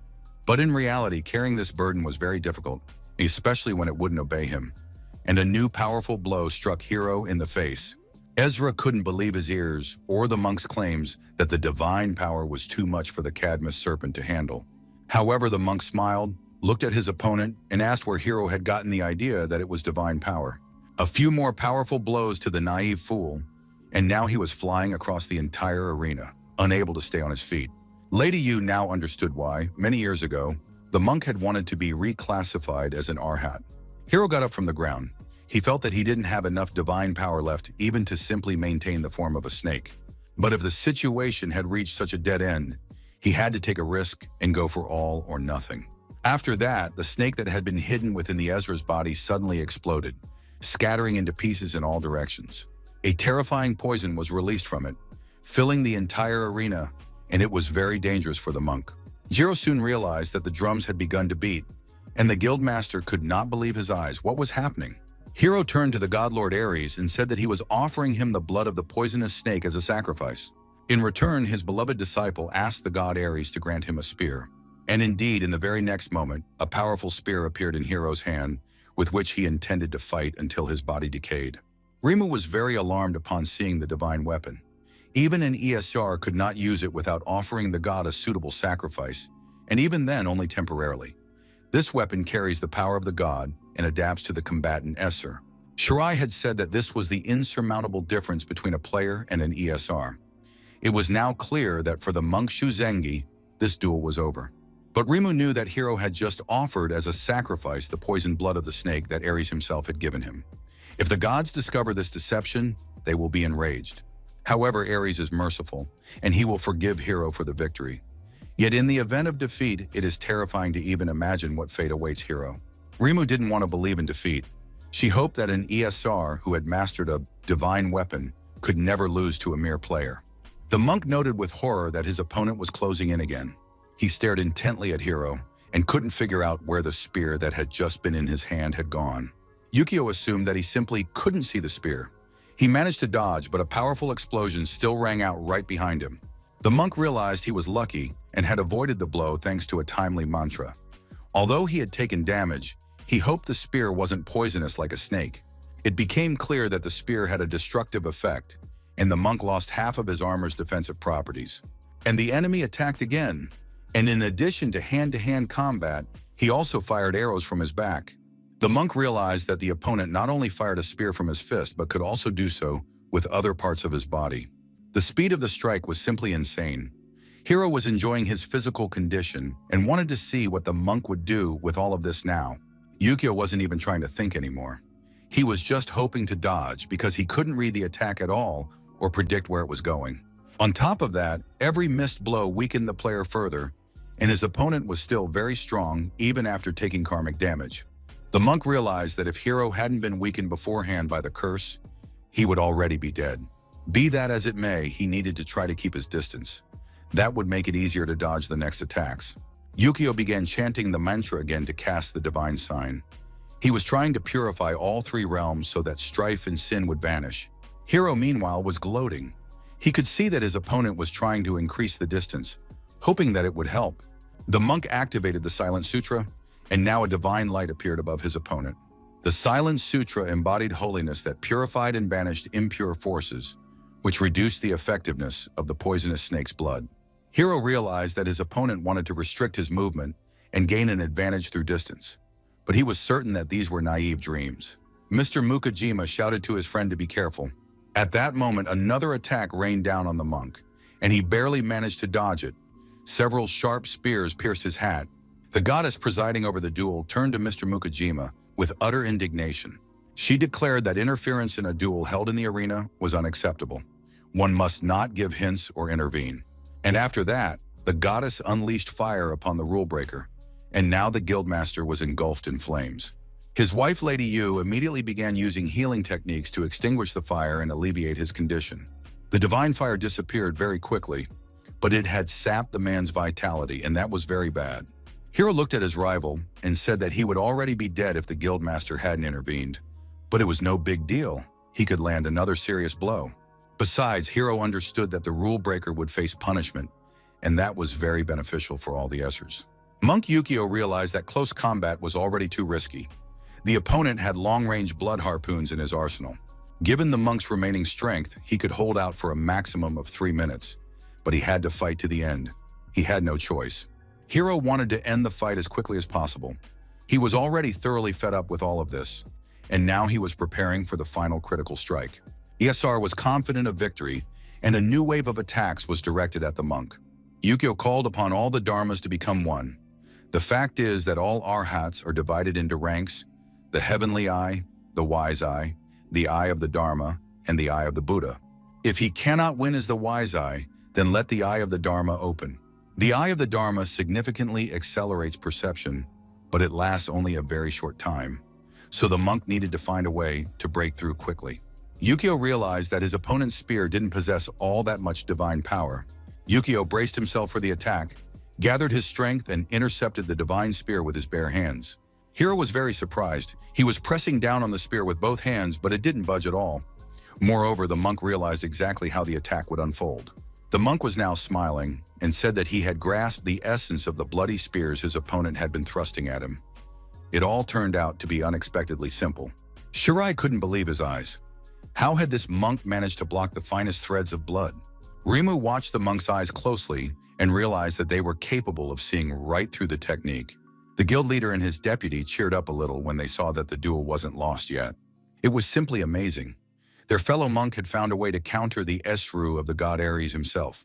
Yukio noted that the amount of negative energy accumulated within his opponent was giving rise to unholy thoughts. The monk said he would purge every last drop of impurity and began to cast a purifying mantra. Soon, Yukio could already feel that all the blood touched by his divine power was yielding to his control without resistance. Rimu knew that the divine power in the blood was not uniform and was still not as straightforward as it might seem. Given that the blood was so subtle, it was capable of piercing an enemy's defenses at the very moment they least expected it. And indeed, the monk, absorbed in purifying his blood, soon noticed that the poison blood was gradually gathering around him for a future attack. He had absolutely nowhere to run because the blood needles were aimed at him from all sides. The monk again used the Eye of Dharma to examine the entire technique before it could take effect on him. And then the purifying sutras of divine power purified all of Ezra's blood, and he found himself powerless. Yukio continued to pray while the blood arrows flew toward him regardless. All beings dwelling in the darkness of ignorance, bound by passions, will fall into the three evil paths, finding only endless suffering.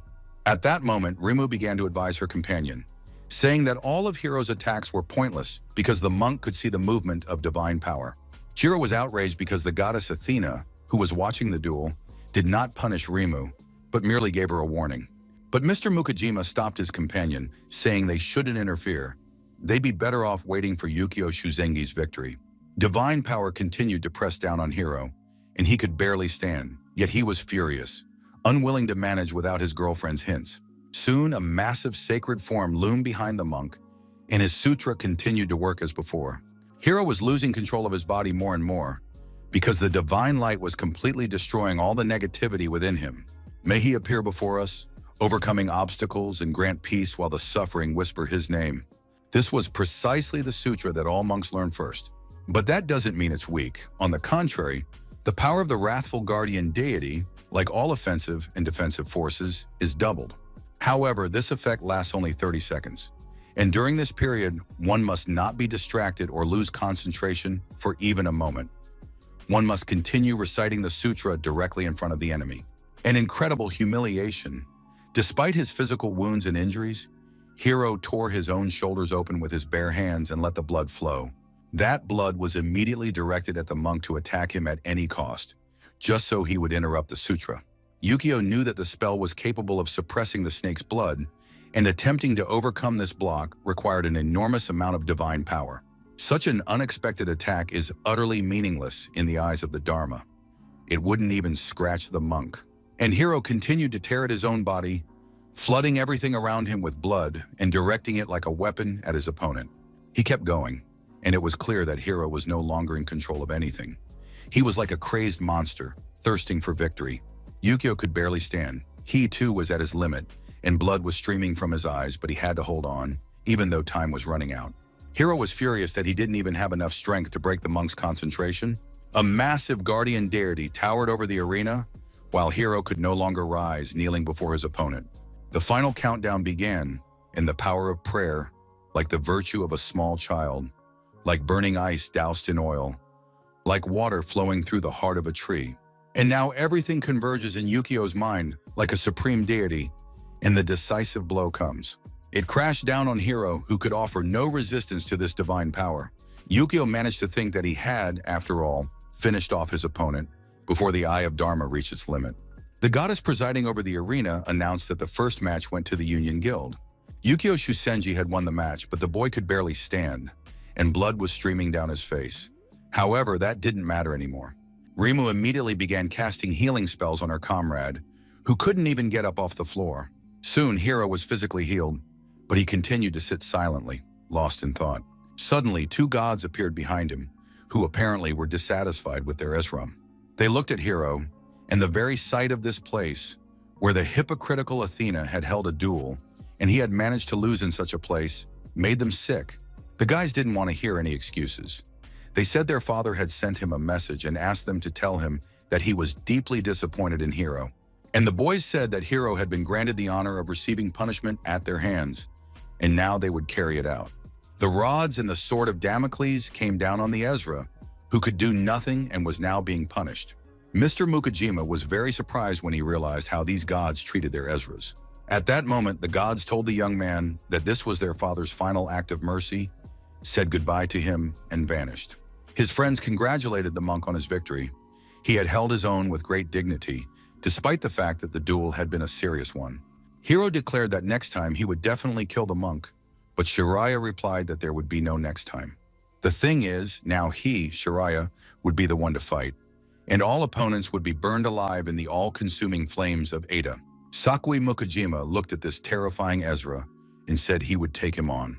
His wife handed him a small pouch and said that her husband was going up against the Reaper himself, who was capable of summoning spirits, and that this would definitely help. Sakui thanked his wife for the item and placed it in his inventory, knowing that it would surely come in handy. And now the leader had entered the arena, where Shiraya awaited him with a huge scythe in his hands. As a samurai, Sakui could project the aura of his blade to keep the enemy at bay, but it takes time to build up the charge. Still, in one-on-one battles, close combat is the best solution. First, you need to close the distance with a quick step. Then you need to unleash a series of quick strikes on the opponent before they can react. Next, you need to find your opponent's weakness and deliver the finishing blow. Of course, this tactic is fairly straightforward, but at the same time it is very effective and quite capable of working. At that moment, the goddess Athena called on the opponents to prepare and announced the start of the duel.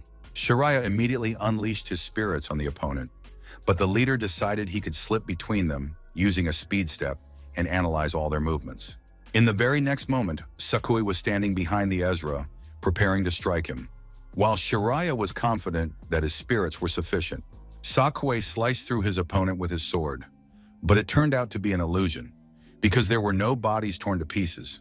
However, in the next instant, a huge number of spirits were already surrounding the man from all sides. Sakui wielded his sword at tremendous speed and managed to cut through the attacking spirits. And now he broke free from their grasp and stood before his opponent. A new powerful strike split Shirai's body in two, and everyone could clearly see him split into two halves. But it soon became clear that this tactic was useless. The man's attacks could not harm someone who had no physical form. Mr. Mukajima seemed not to be listening to his opponent at all. He continued to split his body in half again and again. Shirai mocked the man and said that all these attempts were completely pointless. He should just admit defeat. Shirai said that he had an unimaginable number of vengeful spirits at his disposal, and his opponent would never reach Shirai and wouldn't even be able to cut them all down. The problem was that a samurai who couldn't see his opponent was completely useless. Mr. Mukajima was just about to launch a sword attack, but at that moment Shirai closed in on him and said he wouldn't give him a chance to charge his sword with aura. Sakui swung his sword non-stop at tremendous speed, fending off the spirits before they could harm him. Rimu watched the duel, and now she saw that the battle was more like a fight between an ordinary person and an Esram. Hiro thought his comrade had simply gotten lucky and drawn a weak opponent, but Rimu knew that it was very difficult for a samurai to lead a guild, which meant that Sakui was very strong and unique in his own way. Mrs. Yu calmly watched her husband's duel, and it seemed as though she wasn't doing anything. She wasn't nervous or excited. Rimu noticed the woman, who was far too relaxed for a situation where her husband might get hurt, which meant they had another ace up their sleeve. This time, Sakui once again cut the demons to pieces, and everything around them was in shreds. The samurai was deeply focused. Though he was fighting desperately, he was still safe and sound for the moment. His opponent sent another wave of spirits at the samurai, so that the man wouldn't even have time to catch his breath. But completely out of the blue, the samurai executed an 8-fold leap, scattering all the spirits along the way, and now he was right behind his opponent. When the 6th refuge first appeared, the soldiers and players joined forces to search for monster nests. Near the 6th refuge, they discovered a mine from which monsters crawled out nonstop. Later, it became the first research base.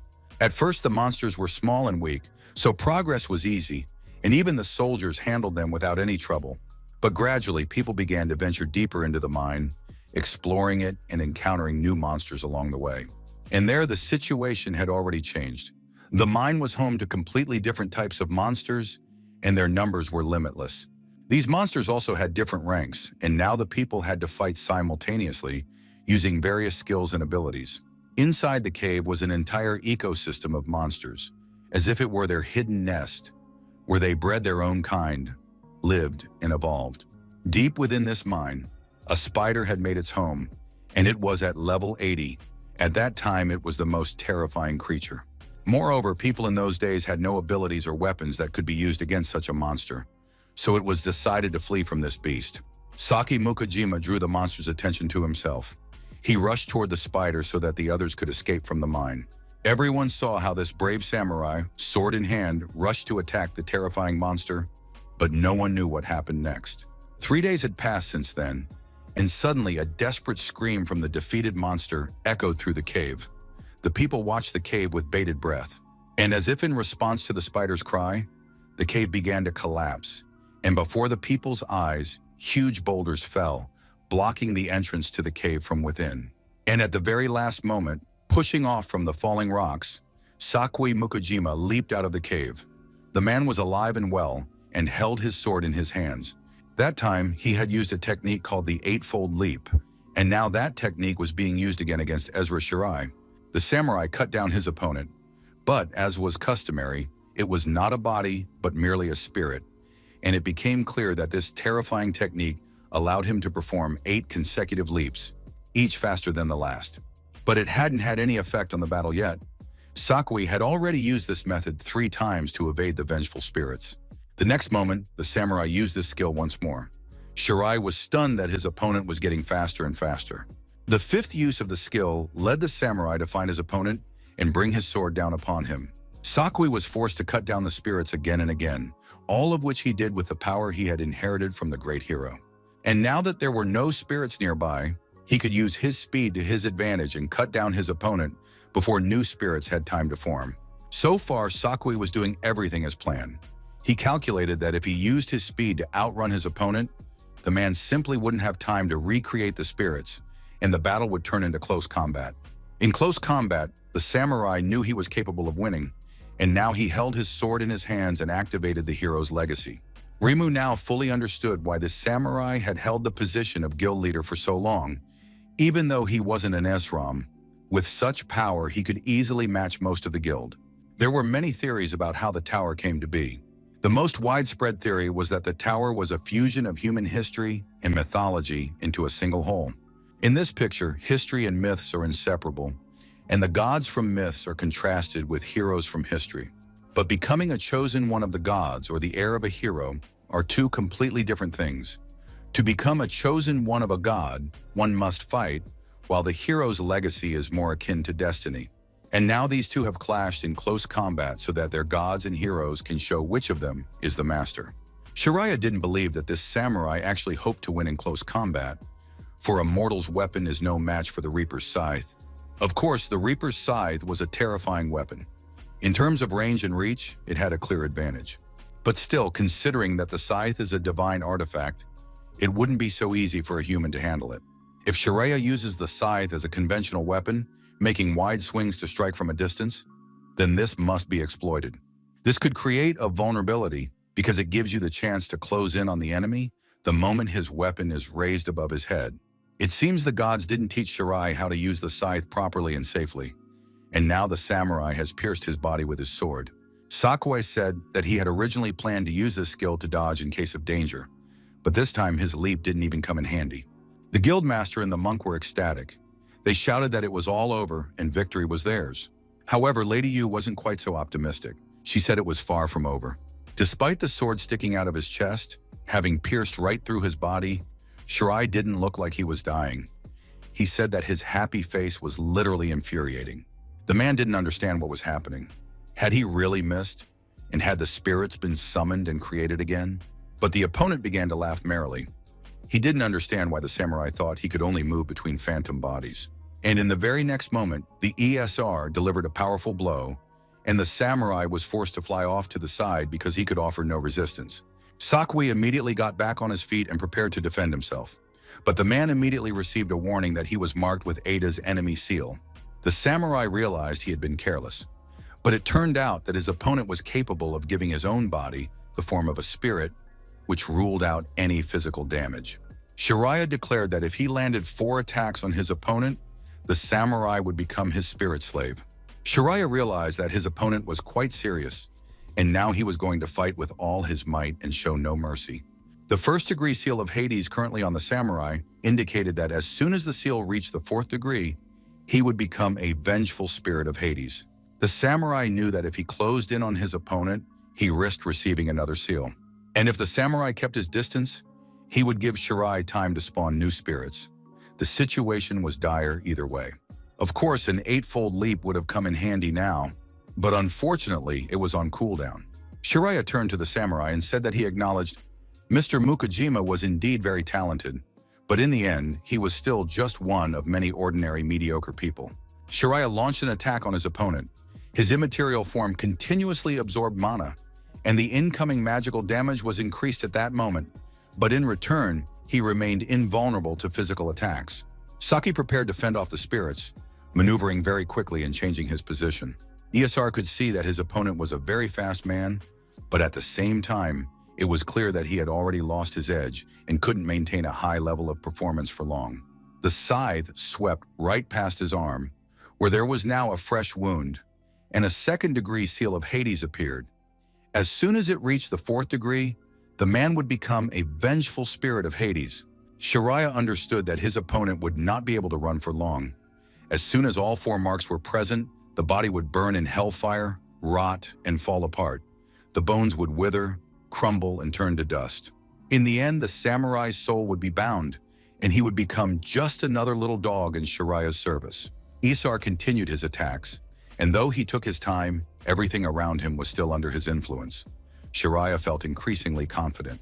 Another attack was completed, and now the samurai's body had received the third seal of Ida, and soon he would join the ranks of Shiraya's shadows and servants. Sakuai used the eightfold leap again, and once more sliced his opponent in two, but it was all completely useless, because the ESR took no damage on a physical level. Shiraya realized that his opponent was deliberately stalling for time so that the ESR's mana would run out and he would lose his immaterial form. Of course, it was a decent idea and tactic, but it still wouldn't work. Shiraya knew he could maintain this form for at least another 3 minutes. But unfortunately, that was too little time for the samurai. There was only one seal left to cast, and he was busy charging his sword and leaving himself wide open. Shiraya crept up from behind, using a phantom shadow, raised his scythe above the samurai's head, and declared that it was time for him to become a vengeful spirit. And now Shiraya is ready to strike. He sees the sword before him, but knows that the sword's aura is material and cannot reach the Ezra. Mrs. Yu gave her husband an object in a small bag that could summon spirits and was supposed to help. Mukajima had been saving this object for the very last moment, and now he used it. This amulet had been soaked in holy water from the temple, dried in the sun, and imbued with the priest's divine power. The object was created to exorcise spirits and to create an aura around physical objects. And now the use of this item proved to be the most effective way for the samurai to strike his opponent. Rimu realized that not only had her companion prepared trump cards against the samurai, but these people had also prepared their own unexpected surprises. Sakui struck with his sword, but Shirai was certain it was already too late. He laughed loudly and said that the fourth seal had already been engraved. Hellfire began to consume the samurai, and soon he would turn into a spirit. Shiraya turned to the samurai and demanded that he submit to him right now. The master clutched his sword tightly in his hands. It was filled with a divine aura, and the shadow's influence prevented him from passing into the spirit world. Suddenly, it became clear that the samurai's mind was clearing, and he said that Shiraya should not get his hopes up and calmly wait for him to pass into the shadows. And now, unfortunately for his opponent, the samurai's body was becoming lighter, which meant that movement and attacks came more easily to him. Shiraya couldn't believe his eyes. After all, his opponent should have already used all his countermeasures against spirits, yet he kept closing in as if his reserves of strength were limitless. Moreover, the samurai was no longer using the cooldown to activate the eightfold leap. He was slicing through the spirits and continuing to advance. Mr. Mukajima told his opponent that even if Shiraya had figured everything out, it was already too late to stop him. The next moment, the samurai found himself behind his opponent once again, ready to cut him in half once more. Sakui delivered powerful and rapid strikes and said that until he turned into a vengeful spirit, he would continue his attacks. And in the end, before becoming a spirit, the samurai would kill Shirai, and now he was behind him again, bringing down a sword strike. Shiraya no longer looked so confident, but still, did this samurai really think he was incapable of blocking his strikes? But as it turned out, the samurai had decided to strike him until Shiraya died. And so it happened. Victory once again went to the Union Guild, and Rich Mukai stood over the body of his Ezra. The guild leader said that Shiraya had turned out to be nothing but a disgrace among all the Ezras. He hadn't expected this at all. Rich Mukai was already tired of entertaining himself in this arena. He was waiting for his son to appear and come save his parents, while Sora was racing off somewhere at full speed, leaping over the rooftops. Jiro was very pleased with his boss's victory. He had won, which meant everything was fine. But the monk believed that in reality everything was bad, because the dark energy was growing denser and denser. And this dark energy was nothing like what they had seen before. Shirai lay defeated on the ground, dark energy swirling around him, and he prayed that there was nothing like that here, because he didn't want to go through it again. Suddenly, a crack appeared in Shirai's back, and what looked like bony fingers began to emerge from it. They gradually pushed the flesh aside, and before long, a necromancer appeared before everyone, declaring that Shirai was nothing but a pathetic and shameful little man. Mukajima couldn't believe his eyes. He had never seen anything like this, and had no idea what kind of monstrosity it was. Shiraya, of whom only the head remained, begged for forgiveness and pleaded for another chance. But the strange creature said that cheap tricks wouldn't win the fight. Strength is a very important factor in battle.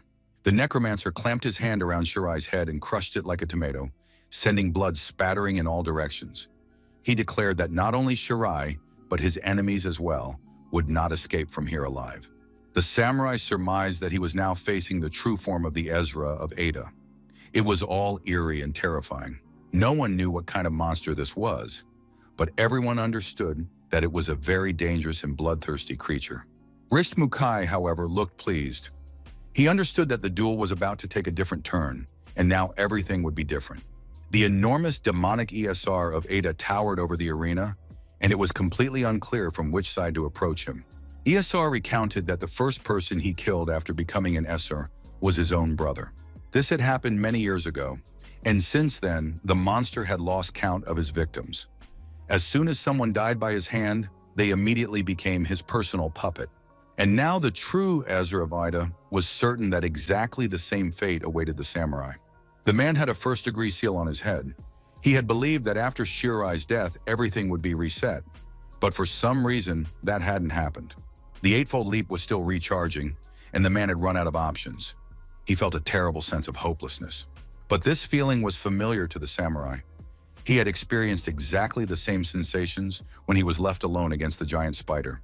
To give the people a chance to escape, Sakui Mukujima drew the monster's attention. Even though he had absolutely no idea what to do, he could only dodge the giant monster's attacks. He had to keep doing this until everyone had a chance to escape.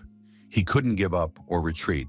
The enormous monster could harm the people, and it was necessary to draw its attention to give them at least some chance to escape. Sakui was approaching the giant spider, but he realized he wouldn't make it in time, and the giant monster was about to start crushing people. He had to draw its attention immediately. But it was very difficult to achieve anything with simple attacks, and besides, it was unclear where this giant's weak spot was. Even a sword stuck in its head did it no harm. And so, unable to think of anything else, the samurai hurled his sword, which spun through the air like a shuriken. The sword struck the spider at tremendous speed, which of course, the spider did not like at all, and it rushed after its attacker. This was exactly what the samurai had been counting on. He ran and leaped, using his ability to jump from place to place, dragging the giant spider along behind him. Mukujima was completely dissatisfied with his abilities, but at the same time he saw that the people had taken advantage of the situation and had the opportunity to leave the cave, which meant that the main goal had been achieved. Of course, if the samurai had been stronger, he could have achieved more, and things would have turned out differently. But suddenly, a hero appeared beside the man, urging him not to give up, then picked him up and carried him away from the spider. The hero said he had come to save the man. He was a legendary warrior who had trained the great ones, but now he was saving an ordinary samurai. And at that moment, Sakui realized that not only monsters had come to this world, but also legendary heroes who could offer help in the most unexpected situations. And the mythical warrior carried the samurai deep into the mine and laid him on the ground. Sakui thanked him for the rescue and asked who he was. The legendary warrior asked to be called Karasutengu and told his story. At the behest of his fallen comrade, the warrior had been searching for someone worthy to inherit the blade that slays spiders, as well as the will of his former master. It was in this very cave that the demonic spider, the very creature this sword was designed and forged to combat, was found. The legendary warrior explained that the monster instinctively fears this blade, which is why it attacks the warrior. The warrior admitted that while he could plunge the blade into the spider's head, he couldn't kill it, thus creating a vicious cycle for the two of them. And then the warrior saw a desperate samurai who had entered the battle to protect people he barely knew, and a brilliant idea struck the legendary warrior. The samurai is capable of breaking the vicious cycle. Apparently, only he has the strength to defeat the spider and take his fallen comrade's sword for himself. Sakui shook hands with the legendary warrior and said he would be honored to carry out this mission. After that, Karasutengu never left the samurai's side. He gave him private lessons, and thanks to this, Sakui mastered the heroic legacy. Everything was fine, but the man felt he lacked talent. To his regret, he admitted that he could not learn everything the legendary warrior had to offer, and this greatly distressed him. Of the 6 techniques Karasutengu knew, he taught the samurai 3, but that would be enough to defeat the spider if they fought together. The battle against the giant spider monster was extremely grueling. Both warriors fought side by side, trying to inflict maximum damage on the monster. The samurai used the Eightfold Step, one of the 3 skills he had mastered while training under the legendary warrior. And after that, Mukajima was able to quickly close in on the spider and deliver a crushing final blow. After the giant spider was destroyed, the legendary warrior handed him a sword, not just one but three, and upon receiving them, the samurai made a vow. Sakui Mukajima swore, if he ever met someone more worthy, he would pass these blades on and send those people to train under the legendary warrior. It was unclear why the samurai was recalling this story now, as he fought against the shadow attacks directed by Ezra Ada. In truth, the man had never considered himself worthy of these swords. He was merely a temporary keeper and had learned a little about fighting with them. And yet now, using these swords against the demonic force, he thought he might win and hoped that everything would work out for him. Besides, the samurai had nothing to rely on but the power of these swords. And now another blade was in his hands. Saki thought that if he died in this duel, he would never be able to fulfill the promise he had made to the legendary warrior who had saved his life. If only for that reason he had to survive this battle, because a voice inside him told him that the samurai still had unfinished business in this world. His loved ones watched in horror as events unfolded in the arena. They had no idea how they could help their friend. Jiro noticed the sword now in Mukajima's hands. A monster, but even a hero is just a man. Rimu also believed that no heroic weapon could help a man defeat a god. ESR watched his opponent with interest. He was holding his own in the duel and didn't look like a puny little man. At one point, Isar Ada caught himself thinking that he was afraid of the aura emanating from the sword. Something had to be done about this immediately. ESR ordered his puppet warriors to stop this man, to do it all together and immediately. It was very difficult for the samurai to cope with the attacks. He understood that the warrior was using a legendary sword to kill the spider, and most likely, this sword possessed powers capable of suppressing evil.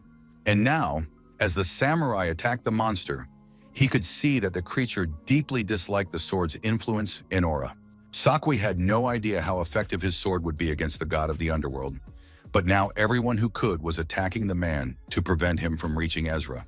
A powerful arrow pierced the samurai's thigh. He hadn't managed to parry the attack and was now seriously wounded. Sakui was confident he could handle his opponent if he poured every last drop of his mana into the sword's aura. Having fully charged his sword, the samurai immediately began to destroy all the attacking forces directed at him at tremendous speed. With every passing moment, the sword's aura grew stronger, and soon everything around him was enveloped by it. Esar, the god of Ada, acknowledged that the samurai looked and behaved with great strength and dignity, but one must not forget that they were not equals. No human should be so arrogant as to think that ordinary human weapons could pierce a god's defenses, and now ESR would dispel these foolish hopes. Suddenly, a loud growing noise began to echo from an unknown source. Everyone present could barely bear the sound. People were literally losing their sense of direction. It felt as though their brains were about to melt. Sakui realized that while he could block his opponent's blows, these sound waves were extremely irritating. The man wasn't going to put up with them and was about to take down his opponent once again. It turned out that the sword in his hands was capable of emitting roar-like waves that restricted his opponent. The samurai saw that the huge ESR was trembling in place because of the rattling sound and was unable to fight actively.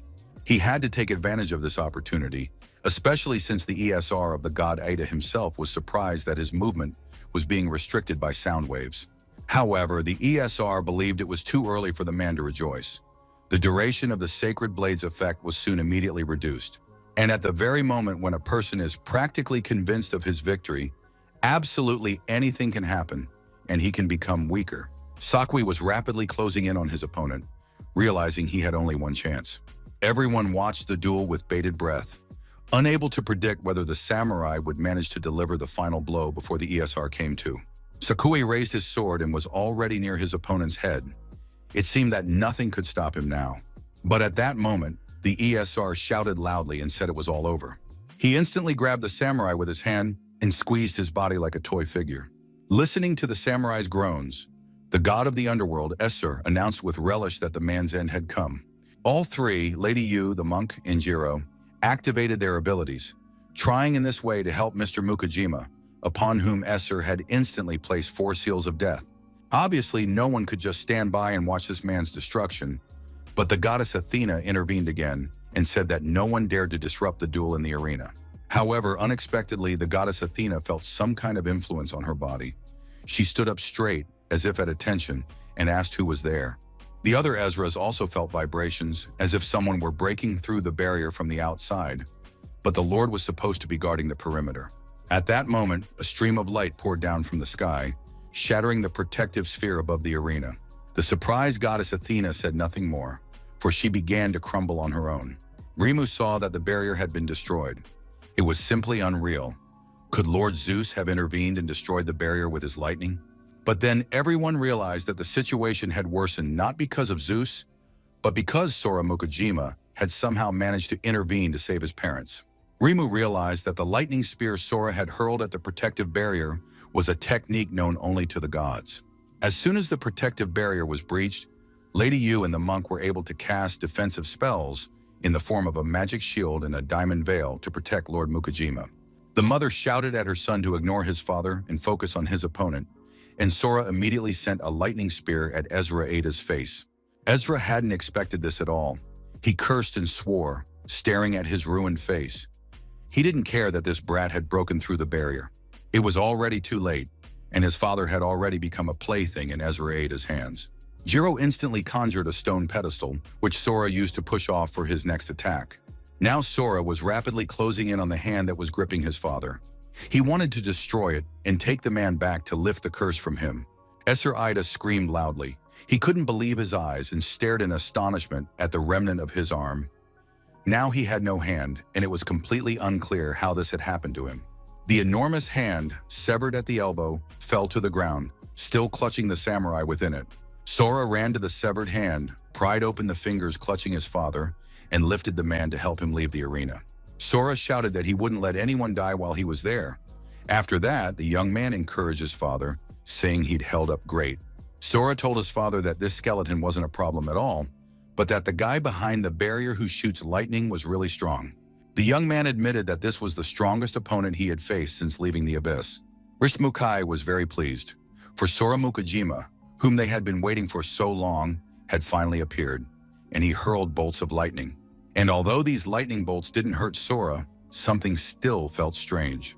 It was as if they had passed right through him, and it was unclear what their purpose was. Besides, it was strange how easily the barrier had been destroyed. Sora decided not to dwell on it for now. He carried his father to his friends so they could help the man recover. As for the young man himself, he had to fight the leader of the Esrov, who had deliberately staged this whole circus for his sake.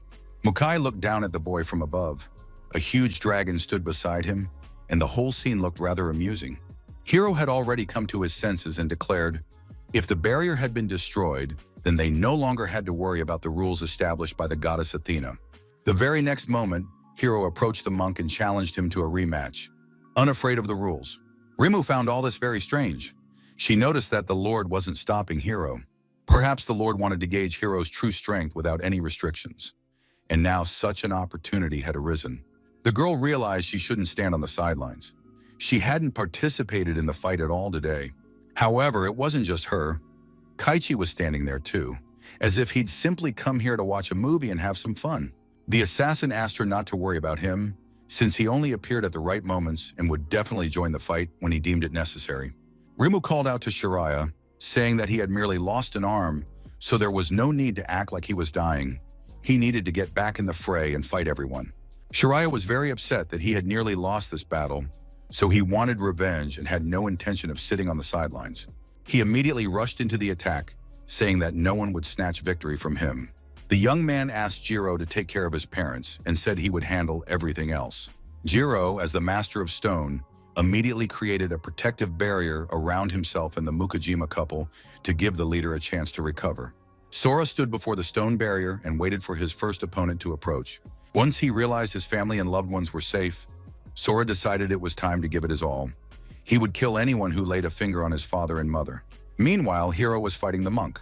The two exchanged blows, and so far, the duel had been fairly calm. Suddenly, Sora appeared between them, kicking Hiro and sending him flying away from the monk. Hiro was very surprised by the incredible speed this boy had displayed. He immediately summoned his venomous snake and demanded that they stop underestimating him. Sora leaped toward his opponent in a single bound and broke his arm with a kick, shattering the bones into tiny pieces. Hiro flew past his friend at tremendous speed and came to a halt, crashing violently into a stone wall. Rimu realized that her companion wasn't capable of withstanding even a single blow. a real idiot in a chatterbox. Sora asked the monk to do something about these spirits approaching them from all sides, sent by the god Ada's Esram. The monk immediately began to pray and invoke nirvana. With the help of sacred light, he bound the spirits together. It soon became clear that the spirits of Shirai were completely powerless and useless against the monk. That's what happens when opponents are poorly matched in terms of their ranks and categories. The girl immediately pulled out her Valkyrie shield and hurled it at the monk, intending to knock him off his feet. However, Sora calmly stopped the flying Valkyrie shield with his hand, catching it as if it were a toy flying saucer. Rima didn't want to fight this monster herself, but now she had no choice. She aimed her sword at Sora. However, he grabbed her arm before she could strike. After that, the young man, though he certainly didn't like to hurt women, knocked the sword out of her hands and struck her face with his shield with all his might. Rimu's face was shattered, her bones broken, and the girl couldn't understand why the Lord was watching this fight and not intervening. Mokai was high in the sky, looking down at his subordinates who had proven to be useless scum. The Lord addressed them, loading his enormous bow with arrows of lightning, and said that his assistants had forgotten they were under a debilitating curse. And now the Lord was about to strike a blow that he dedicated to the wife of the guildmaster, Lady Y. Monk Yukio sensed powerful waves of divine energy and realized that the main villain was aiming at Lady Yu. Something had to be done immediately, and of course it was reckless. But there was no choice left. The monk removed the blindfold. He wanted to activate the Okoderm as soon as possible. The Lord turned to the monk and told him not to even hope for it. He wouldn't give him time to recite the mantra in full. Yukio stared intently at the villain and realized that things were very bad. The next moment, a massive and powerful attack struck the stone protective dome where Sora's parents were hiding. At that moment, Sora was engrossed in the battle, and when the explosion that struck everything around them rang out, the young man could only watch what was happening from the sidelines. That powerful explosion completely destroyed the stone structure in a single blow, and now it was just a pile of rubble, among which he saw a lifeless hand hanging down. Sora rushed toward the hand, realizing it was his mother, buried under the rubble, crushed, and possibly already dead. Before the young man could reach the pile of rocks to dig the woman out, he noticed Valkyrie's shield hurtling toward his head at tremendous speed. The young man was furious, and he struck the shield with all his might so that no one would dare stand in his way. But something was wrong, because the Valkyrie's shield now possessed a completely different power, and the young man felt a sharp pain in his arm. Rima leapt toward the boy. She was now confident in her strength and hoped that Sora wouldn't underestimate her, because the curse of weakness had been lifted. Sora managed to grab the girl's fist and held it with his hand, but the young man felt an incredible force now pressing down on him. Sora realized he couldn't move to push his opponent away, and Rima told the boy that if the curse of weakness hadn't been lifted, it only meant the woman was already dead. Those words infuriated the young man, and he found the strength to shove Rima aside. It was clear that Sora was deeply upset, and his emotions were now getting in the way. And when a person is ruled by emotions, they become the perfect target for attacks and blows. Rima unleashed another attack on the young man, which pierced right through him, and now the bonds began to bind his arms and legs. Sora felt he couldn't break through, and now he was literally stuck in one spot, unable to properly fend off the attack. Rimu activated her scanning eye and saw an incredible sight. Within the boy lay a power that surpassed that of the gods. The most terrifying thing was that inside Sora was a black hole that devoured everything that touched his divine power and transformed it into its own might. Rimu realized that this guy was a true monster, but he was still too weak because he was unable to control his divine power. Rimu now understood why the Lord had ordered this boy's death. He could not be left alive, and the girl activated her sacred aura, which boosted her strength from physical attacks. The girl turned to her companions, Shirai and Kaichi, and asked to borrow their strength so she could kill Sora. Shirai was also very pleased. Finally, his curse had been lifted, and now he could summon his weapon. Everyone understood that they had to get rid of Sora and kill him before he realized his power. And just at that moment, the assassin launched his attack. Once Sora learned to control his divine power, no one would be able to defeat him, and not even the gods could stop him. Enemies were closing in from all sides, and Sora stared at his mother's hand, tears blurring his vision. The longer the young man looked at her hand, the more it seemed to him that it was moving. And indeed, the moment came when the woman wiggled her fingers, and it became clear that she was still alive. A new portion of the curse, namely the soul chain, was directed against all those Isars who wanted to kill her beloved boy. Lady Yumukajima, having placed the chains of the soul upon the villains, stretched out her hand and called her son to her. The Ezras looked as if they were flies caught in a spider's web. They tried to break the soul chains, but simply froze in place. Sora took advantage of the situation and scattered the stones with his hands. Unfortunately, what he found there upset him greatly. His father and Jiro were dead, and his mother was showing signs of life. Sora began tearing at his hair, blaming himself for letting this happen. However, the woman tried to calm her son, despite her pain and physical condition. His mother asked her son not to worry about them and to leave the arena immediately, because he was incapable of doing it alone, and no one else would be able to withstand a battle against these opponents. From now on, the young man must stand firmly on his own 2 feet, and his mother would watch over her beloved son from heaven. The assassin Kaichi saw his opponent weeping over his dying mother and realized this was his chance. Kaichi was no honorable warrior. He did not let the man mourn the loss of his mother and began attacking Sora from behind, drawing his weapon. And just as his knife was about to pierce the unfortunate young man's body, Sora turned and looked the assassin in the eye. After that, Sora destroyed the blade of divine power with a single blow, and it crumbled in Kaichi's hands as if it were a plastic toy. Rimu couldn't believe her eyes, but she had just seen this guy break the divine blade with a single blow. The Lord shouted at his aides not to even try to block this guy's blows, and Rimu was ready for battle, holding a spear and a shield in her hands. Sora charged into the attack. The girl tried to hide behind the Valkyrie's shield, but it was pierced right through by the young man's bare hand before the stunned Ezra's eyes. Sora was highly motivated by the grief that had befallen him. He felt like a true monster and declared that he would kill every last one of them. Rimu was terrified. She realized that her opponent had absorbed divine power and had become even stronger. Now she was simply running for her life. Rimu shouted to her companions not to use divine power against this guy. Rimu didn't have time to do or say anything else, because very quickly, literally in an instant, Sora was right next to her and attacked the Ezru with a single powerful blow, sending her flying far away from the arena. The assassin tried to make sense of what he was seeing, but the speeds were so high that it defied explanation. The next moment, Sora was already next to the assassin, who hadn't expected such an encounter at all, and it was completely unclear how the young man had managed to spot him. The assassin realized that this guy was not only capable of absorbing divine power, but could also see right through his special stealth skill. And then a voice belonging to Shirai rang out. He said that, of course, Sora was having a great time in the fight right now, but he had probably forgotten something after all. Shiraya meant that the young man had left his dying mother to go and throw punches himself, because he was a truly worthless and ungrateful son. Shiraya raised his spear to finish off the woman, but the monk Yukio couldn't let that happen. Shiraya, of course, noticed the monk and aimed his spear straight at him. Sora was distracted from the assassin, watching as his comrade suffered from the Ezra. The assassin was lucky. To his fortune and surprise, Sora left him and rushed off to save his loved ones from Shirai. So far, everything was going exactly as they had wanted and planned. The Ezras were distracting the young man from one another, forcing him to constantly switch between opponents. In this way, they conserved their strength, managed to recover and attack. At that very moment, Shirai was already ready to unleash the flames of death upon the woman, who was still showing signs of life. The attack was already in full swing, but suddenly Shirai realized that his attack had abruptly stopped. When the smoke cleared, it became clear that Sora had managed to step between him and his mother and block the attack. Shiraya looked at the young man with great interest and surprise. He understood that something was about to happen because the boy was capable of absorbing divine power. Shiraya declared that he would now test how long this man would last and how many attacks he could withstand. Esar, the god of Ada, activated the flame of death once more and directed it at Sora. Rimu finally came to her senses and shouted at her companion not to act like an idiot, because right now Shiraya was simply feeding their opponent experience points.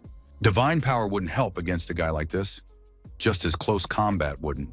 The girl had already experienced this firsthand. Shiraya unleashed a third attack of the Flame of Death, and of course it was useless against Sora. This time Rimu was ahead of all her companions.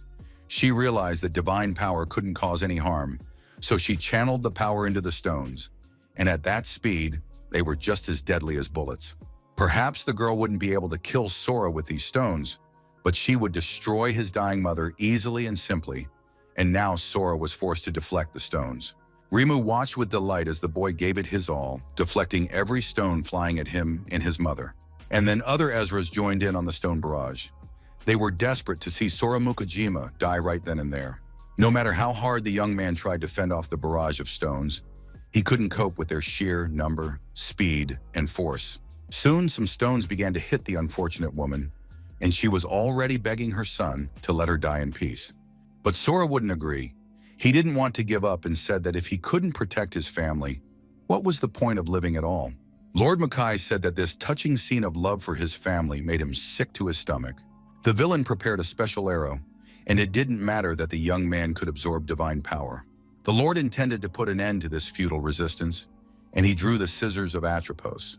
This ancient relic belonged to the gods who weave destinies, and the scissors of Atropos are capable of cutting even the divine. If used as an arrow and fired from a massive bow, no one would be able to block them. Lord Mukai said that he would sever the boy's very fate with these scissors. Meanwhile, Monk Yukio had come to his senses after the battle.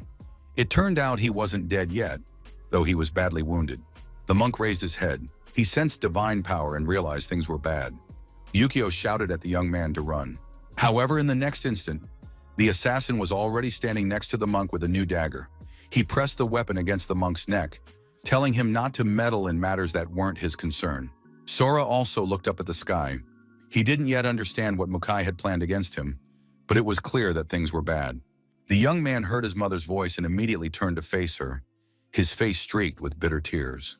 The woman silently handed a small pouch to her son and said it was for him. She managed to confess her love to her son before a powerful blow rang out and an explosion tore the arena to shreds. Rich Mukai waited from above for the smoke to clear. He had received word that the sacrifice to the god Zeus had been made and that the god was pleased. After that, the man descended to the ground, where Rimu approached him. The girl didn't believe that Sora was dead and wanted to see proof in the body of the slain man. The Lord said that the god Zeus had accepted his sacrifice, so there was no need to worry now. Now they needed to think about something else, because in reality, the actions they had taken were essentially a declaration of war against all the other guilds, and they now needed to prepare for that. Some kind of heavy object fell into the underground lake from above, and the splashes soaked everything around it. It soon became clear that it wasn't an object, but Sora's body. Unconscious, he was sinking into the water, offering no resistance.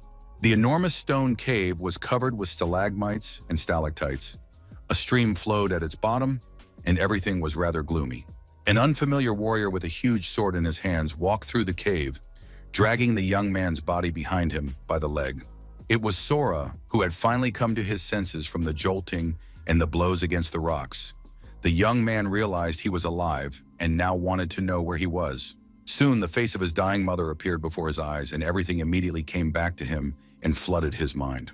Sora couldn't hold back his tears and began to cry, covering his face with his hand. After all, he had promised to protect his parents. So why had it turned out this way? The swordsman replied that it was unbecoming of a grown man to cry like a child. Sora was finally able to stand up. He asked the stranger where his parents were, if they were alive, and who had saved him. The swordsman, looking at the boy, replied that he resembled the chosen one, but at the same time had too many weaknesses. He needed to accept this reality as a fact. Your parents are dead because of you. Hearing these words, Sora felt like he was about to explode inside, but he knew it wouldn't help. The stranger took the boy firmly by the hand and said they needed to move on. But then the young man started throwing a fit. He began screaming, demanding to be let go because he was going to go back right now and find his parents, since they weren't dead after all. Sora felt that the stranger wouldn't let him go, and he wanted to strike the swordsman to free himself from his grip. But his hand was caught in some strange claws, and he couldn't land a blow. After that, the swordsman shoved the boy away and asked furiously how he dared to raise his voice at him. Could the young man really treat the man who saved his life this way, instead of thanking him? But if the situation was so deadlocked, then the swordsman, just as he had saved the young man, could just as easily kill him if they couldn't mend their relationship. The stranger explained that Sora's connection to the divine power had been severed by the Atropos scissors, and now without divine blessing, he was nothing more than an ordinary mortal. The swordsman said that they would restore the connection to the divine power within Sora, and he should approach this with understanding and gratitude. After that, the swordsman said they would teach Sora how to use the divine power properly. And now the boy could say whether he would go with the swordsman or stay here. Sora, though angry at this man, still understood what he had to do. He readily accepted and shook his hand, even though the swordsman asked him not to think of him as a good guy, since they were more like enemies. And that sounded very strange. The boys hadn't gone far when they suddenly saw someone in one of the dungeon's labyrinths. Monk Yukio blocked their path and said, until the swordsman explained who they were that he was talking about, the monk would not allow them to take his injured friend away. Shuzenji bowed deeply to Sora and apologized for failing to protect his family. As a result of the backlash from the divine power, he was swept underground and barely survived after falling into some kind of lake. But as long as the monk was alive, he would fulfill the promise he had made to the young man's parents. The monk warned the stranger, if he planned to use Sora's divine power for his own personal gain, he would never allow it. The swordsman was surprised, for this barely living monk was trying to act all-powerful. Yukio replied that he wasn't afraid of death, because clinging to life was a sin, so he wouldn't back down, and the monk removed the blindfold from his eyes. But he wouldn't be able to look the boy's parents in the eye when they met again in the afterlife, if he didn't fulfill and keep his word now. The swordsman replied that in this situation, they needed to ask this youngster's opinion, and Sora admitted that he dreamed of avenging his parents' deaths, but he didn't have the strength right now. And if this swordsman helps him awaken fully, then Sora couldn't care less who uses him. He's ready for anything. It was very painful to hear such words, but at the same time, he understood the boy and had to respect his choice and decisions. The monk took the sword from behind his back, handed it to the boy, and asked him to take it with him. It was a parting gift from his parents. Sora took the sword in his hands and felt a certain power. This power and these feelings had been familiar to him since childhood. It was the power of his mom and dad, but also something more. The monk confirmed that this weapon had been passed down among heroes for generations, and each of its owners had left their mark on it, but to fully claim it as his own, Sora would need divine power. Sora, as he was now, wouldn't be able to use it, but the boy still gazed in wonder at the sword, which held the memories of its owners. The monk explained that Lady Yu had entrusted the sword to him, saying that Sora would find a use for it when the time came, but for now he must take good care of it. Sora understood that the time would come, and he also thought that his mother had used her gift of foresight and knew exactly what she was talking about. The swordsman was tired of waiting and asked if the boys had finished their conversation or not. And now the three of them were walking through the long underground labyrinths. Sora told them how he had ended up in the tower, then escaped from it, then met his mom and dad again, and then lost them once more. And now the young man didn't understand where he was going at all, or what lay ahead of him.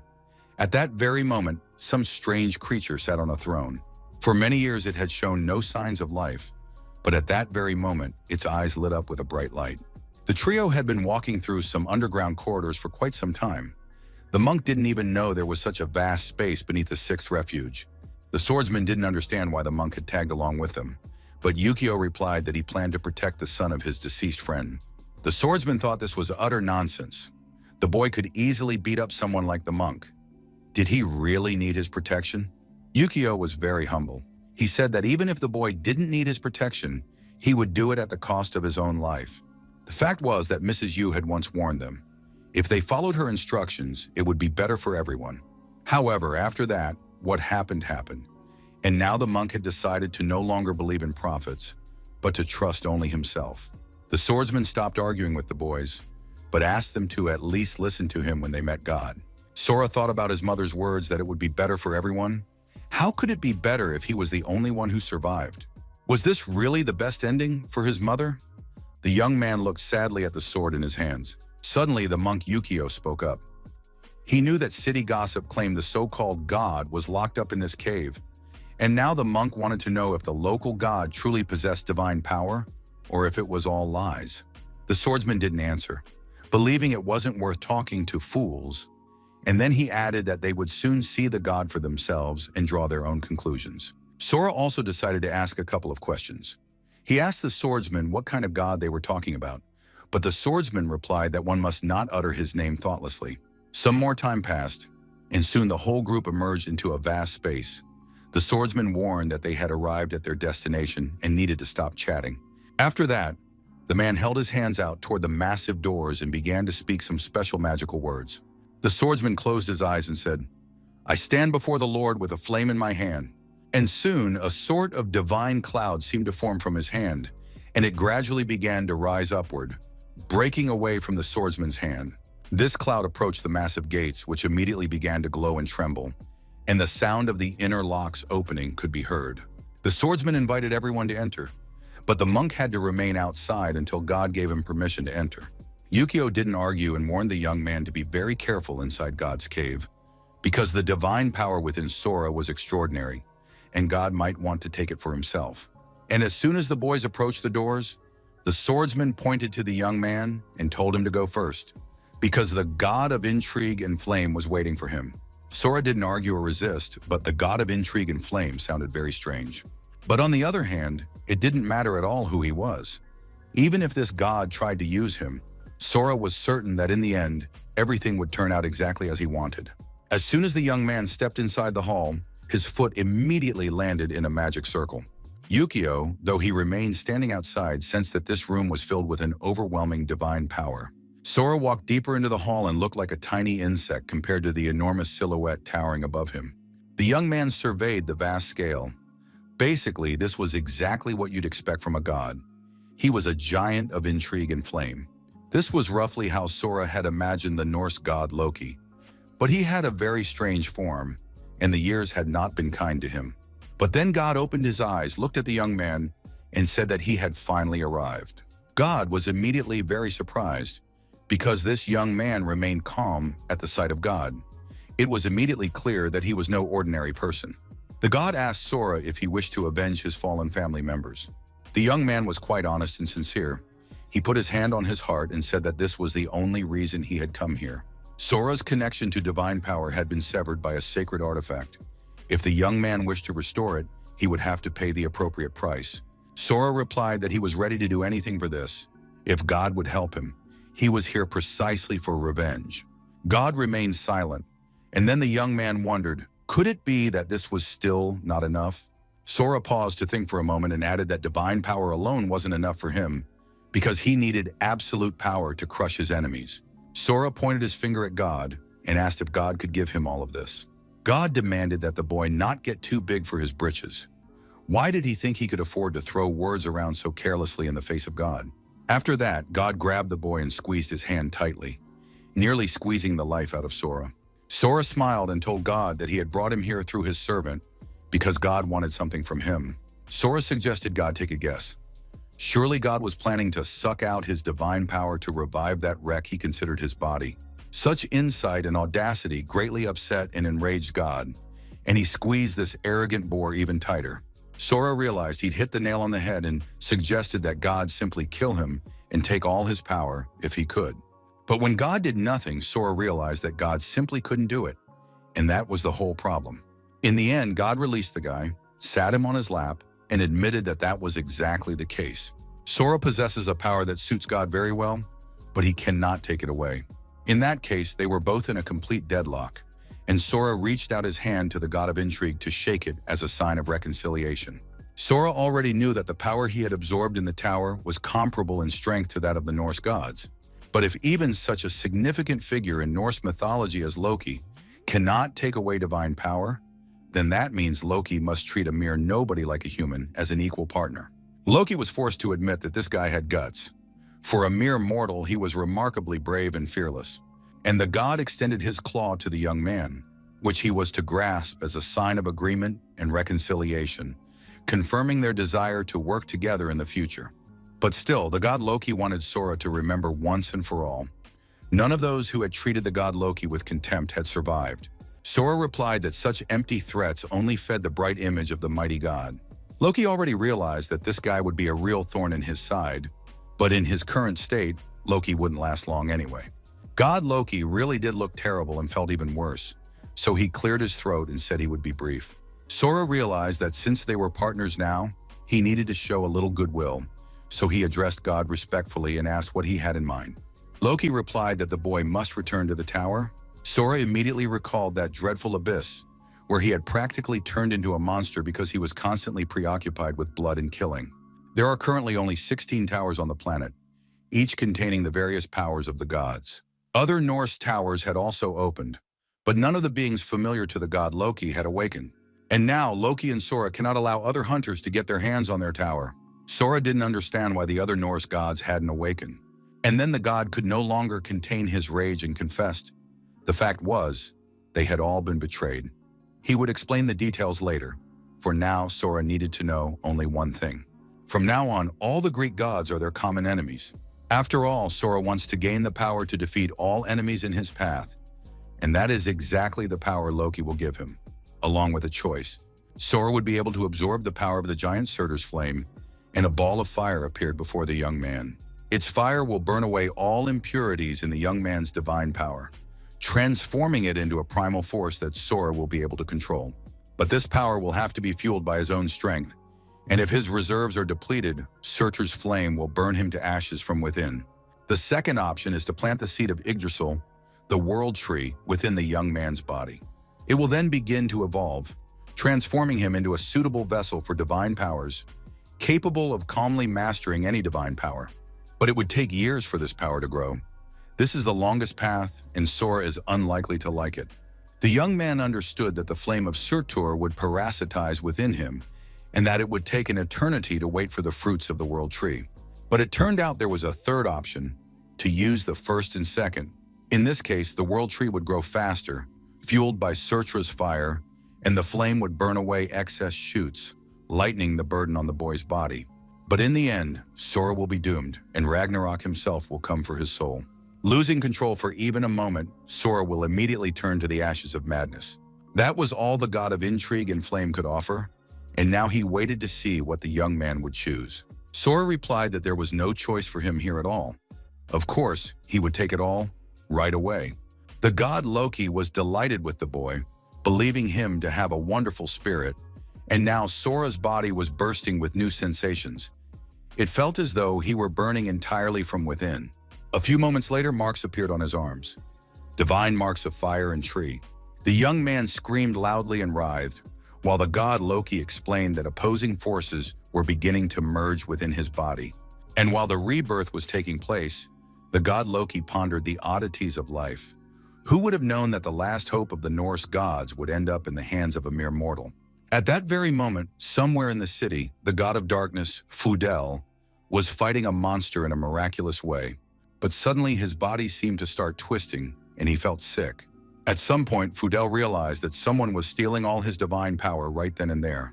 He would not allow anyone to invade the Scandinavian tower, and already the bodies of those who had tried to get in lay scattered around him.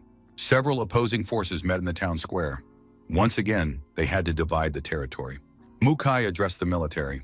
He said that there were now 17 towers. He was absolutely certain of this. The Lord was also certain that all these towers would belong to him and his supporters. Meanwhile, Sora, who was in the dungeon, was trying to coordinate the work of all his entities, but so far he had not succeeded. The swordsman and the monk looked very alarmed as they watched what was happening in the divine hall. The swordsman couldn't believe his eyes that this insolent youngster was about to absorb two opposing forces. Swordsman Yukio believed in the boy and prayed that Sora would endure this rebirth and trial. Sora finally came to his senses and looked around. Soon he saw a huge tree with many branches and realized that this was his spiritual world. It was the world tree, the seed of which he had planted within his own body. The young man noticed God sitting there with a book. He was completely engrossed in reading and didn't react to the boy at all. But soon he noticed that this mysterious being had stopped reading and was now looking at him. He said that the chaotic divine power contained within the young man allowed one to read the past. The deity said that the young man's entire spiritual world had been burned to the ground by the flames of rage. As a messenger of Yggdrasil, he could not bear to witness such a tragedy as the loss of parents, and now asked the young man for permission to restore this desolate land to its former flourishing state. Sora agreed, of course, but it was clear that this would not come for free. The god confirmed that this was indeed the case, but among humans, this is usually called a mutual benefit. The deity wanted Sora to choose him as his guardian, but the young man didn't understand who he was. But at that moment, someone let out a wild scream, warning the boy not to let himself be fooled. Flaming axes flew through the air, spinning like shurikens. And a few moments later, the fire swordsman appeared before the deity with the book and cut off the green creature's head. The fire deity said that this green creature wanted to make the boy a slave of Yggdrasil, and use him to turn the human world into food for the world tree.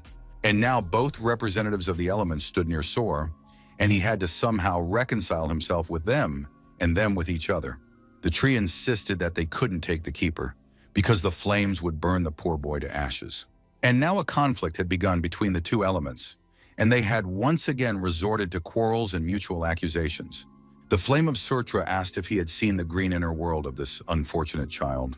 After all, everything inside was burned to ashes, except for this world tree. In the end, they stopped quarreling among themselves and turned to Sora, so that the boy himself could choose who would be his guardian.